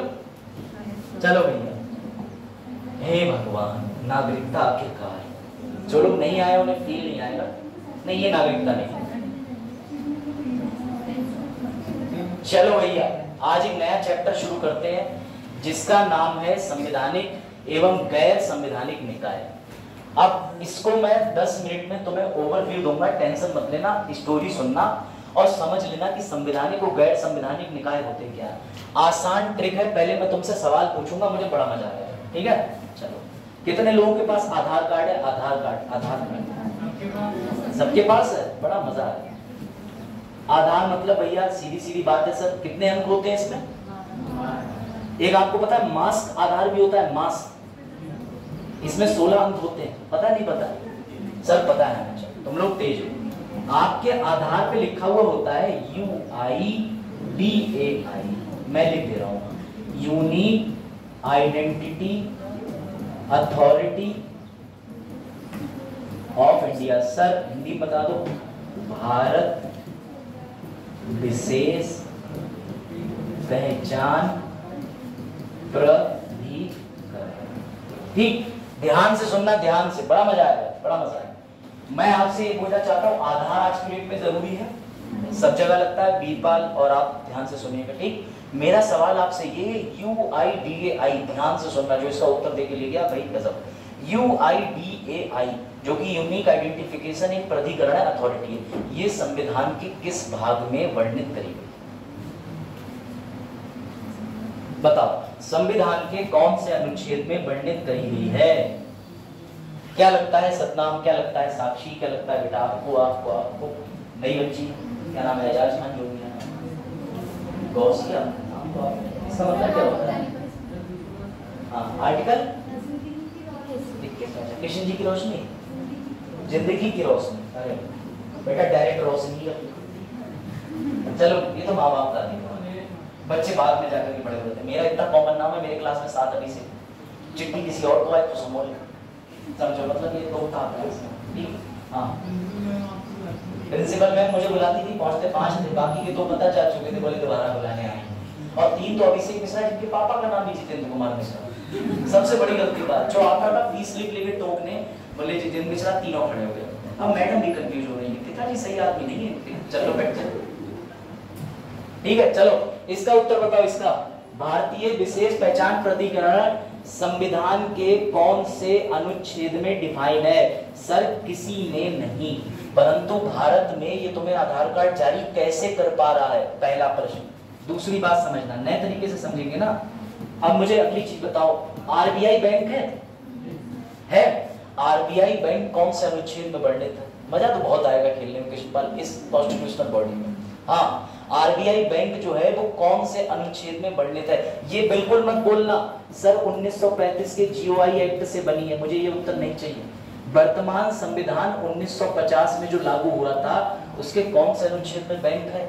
जहां तुम बड़ी ही हर बात मान लेते हो, उनने कह दिया भैया फोन मत उठाना, ओटीपी मत देना, नहीं दे रहे। उनने कह दिया अकाउंट में 1000 रुपए रखना, रख रहे। कौन से अनुच्छेद में वर्णित है? अच्छा चलो एक और।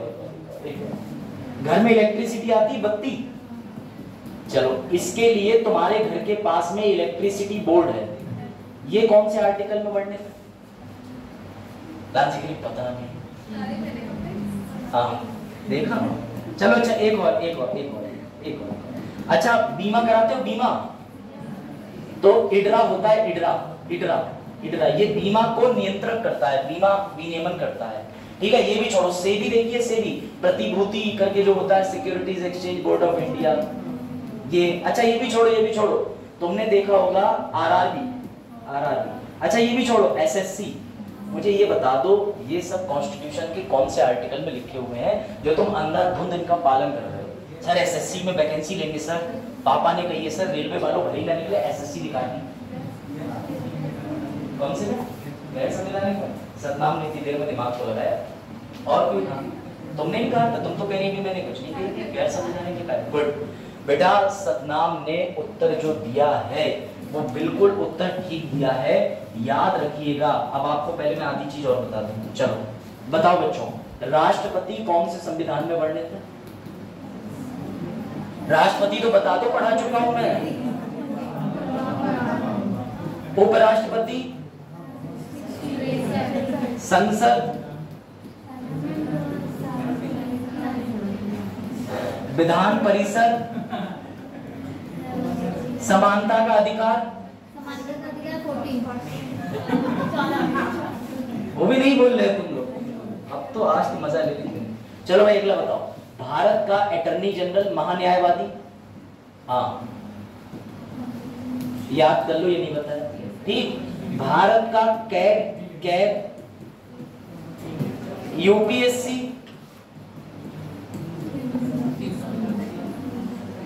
SPSC state public service commission, same. इसके अलावा मेरे कहने का अर्थ समझो बच्चों, जो जो चीज मैं लिख के आर्टिकल का नंबर लिख रहा हूं आप दिमाग में बसा लो, वो संवैधानिक है, क्योंकि संविधान में किसी ना किसी अनुच्छेद में उसका वर्णन है। पर जो बातें किसी संविधान के अंदर नहीं है उन्हें इकट्ठा नॉन कॉन्स्टिट्यूशनल नहीं कहते, उनके अंदर भी बेटा कैटेगराइजेशन है, वर्गीकरण है, जो कि गैर संवैधानिक चीजों के अंदर आ जाता है। एक आती है स्टेटरी, ठीक है, इसे बोलते हैं संविधिक,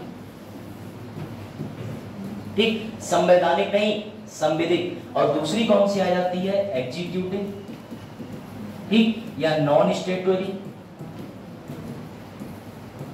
असंविधिक, ठीक। इसके अलावा तीसरी और आ जाती है क्वासी जुडिशियल, यानी कि अर्ध न्यायिक। बेटा संवैधानिक निकाय पढ़ने से पहले मैं आपसे आग्रह करूंगा, कम से कम कल घर जाकर के या जब आप आओगे तो एक बार संवैधानिक जितने भी निकाय हैं वो अपने पास में नोट कर लेना या देख लेना। मैं कह रहा हूं किसी YouTube की वीडियो देखो, वो भी देख लेना, कोई बुराई नहीं।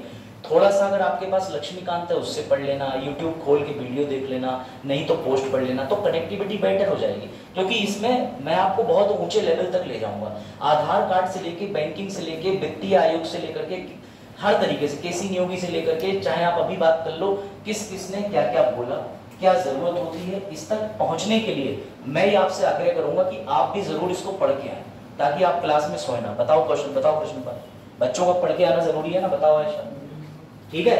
फिलहाल मैं आज आपको फिर से एक चीज रिवाइज करा दे रहा हूँ। बेटा संवैधानिक निकाय वे होते हैं जिनका संविधान के अंदर कोई ना कोई अनुच्छेद वर्णित होता है। देख लो, इलेक्शन कमीशन सर है अनुच्छेद 324 है। आप कह सकते हो जिनका एड्रेस संविधान की किताब में दर्ज है, जिनका एड्रेस संविधान की किताब में दर्ज नहीं है वो कॉन्स्टिट्यूशन नहीं होंगे। अब जैसे नीति आयोग है, नीति आयोग जो है वो किसी विधि के द्वारा नहीं बनाया है। प्लानिंग कमीशन को, योजना को, भाई पता है आपको, प्लानिंग कमीशन खत्म करने के बाद नीति आयोग बनके तैयार हो गया। लेकिन नीति आयोग एक्स्ट्रा कॉन्स्टिट्यूशनल है या नहीं है ये मैं समझाऊंगा कि संविधान में तो नहीं है। क्या किसी विधि द्वारा बनाया गया? नहीं सर, विधि द्वारा भी नहीं बनाया। वो कैसी बॉडी आएगी? सिर्फ एक कार्यकारी बॉडी आएगी, एग्जीक्यूटिव बॉडी आएगी। और सर ट्राइब्यूनल अधिग्रहण जो आपने पढ़ाए थे अनुच्छेद 323 का ए, 323 का बी, वो भी एक्स्ट्रा कॉन्स्टिट्यूशनल थे, लेकिन उन्हें संविधान का अंदर हिस्सा बना दिया गया संशोधन के द्वारा। आज की डेट में वो क्या है? संवैधानिक निकाय। तो ये समझाऊंगा, एकदम से लोड नहीं डालना, क्योंकि नागरिकता आपने समझा है। जैसे देखो, कैट का पद 148, अटॉर्नी जनरल 76, एडवोकेट जनरल राज्यों का 165, स्पेशल ऑफिसर विशेष अधिकारी जिसको कमिश्नर बोलते हैं भाषाई आधार के लिए, अनुच्छेद 350 पर। ये 4, 5, 6 चीजें मैं पढ़ाऊंगा, भले ही मुझे ऊपर से ना बोला गया हो, लेकिन मैं चाह रहा हूं हम ये सारी चीजों को पढ़ेंगे कि इनके अंदर कितने सदस्य होते हैं, ये काम क्या करती हैं, भारत में कौन से नंबर की चल रही है और कौन से नंबर की नहीं चल रही। इसमें कोई डाउट हो तो बताओ। कल से शुरू करें इसको, है ना? आप तो थोड़ा सा एग्जॉस्ट हो गए होंगे। बेटा ये रिक्वेस्ट है, नागरिकता का एक बार पढ़ लेना, स्लाइड आज ही डालने की, अभी थोड़ी देर बाद जाके बरेली पहुंच के डालने की जिम्मेदारी है। आप प्लीज स्लाइड का रिवीजन कर लेना ताकि आपको जन्म से, वंश से, देशजकरण से, रजिस्ट्रेशन से कंफ्यूजन हो, ठीक है? सवाल भी डाल दूं नागरिकता के एमसीक्यू, नागरिकता के एमसीक्यू भी लगा लेना। इससे पहले जो जो टॉपिक हुए उसके सवाल भी मैं डाल दूंगा, हिंदी अंग्रेजी में लिख के, जैसे वो किताब के मैंने लेकर के पेजेस डाले वो ठीक है। इसमें कोई डाउट हो तो बताओ।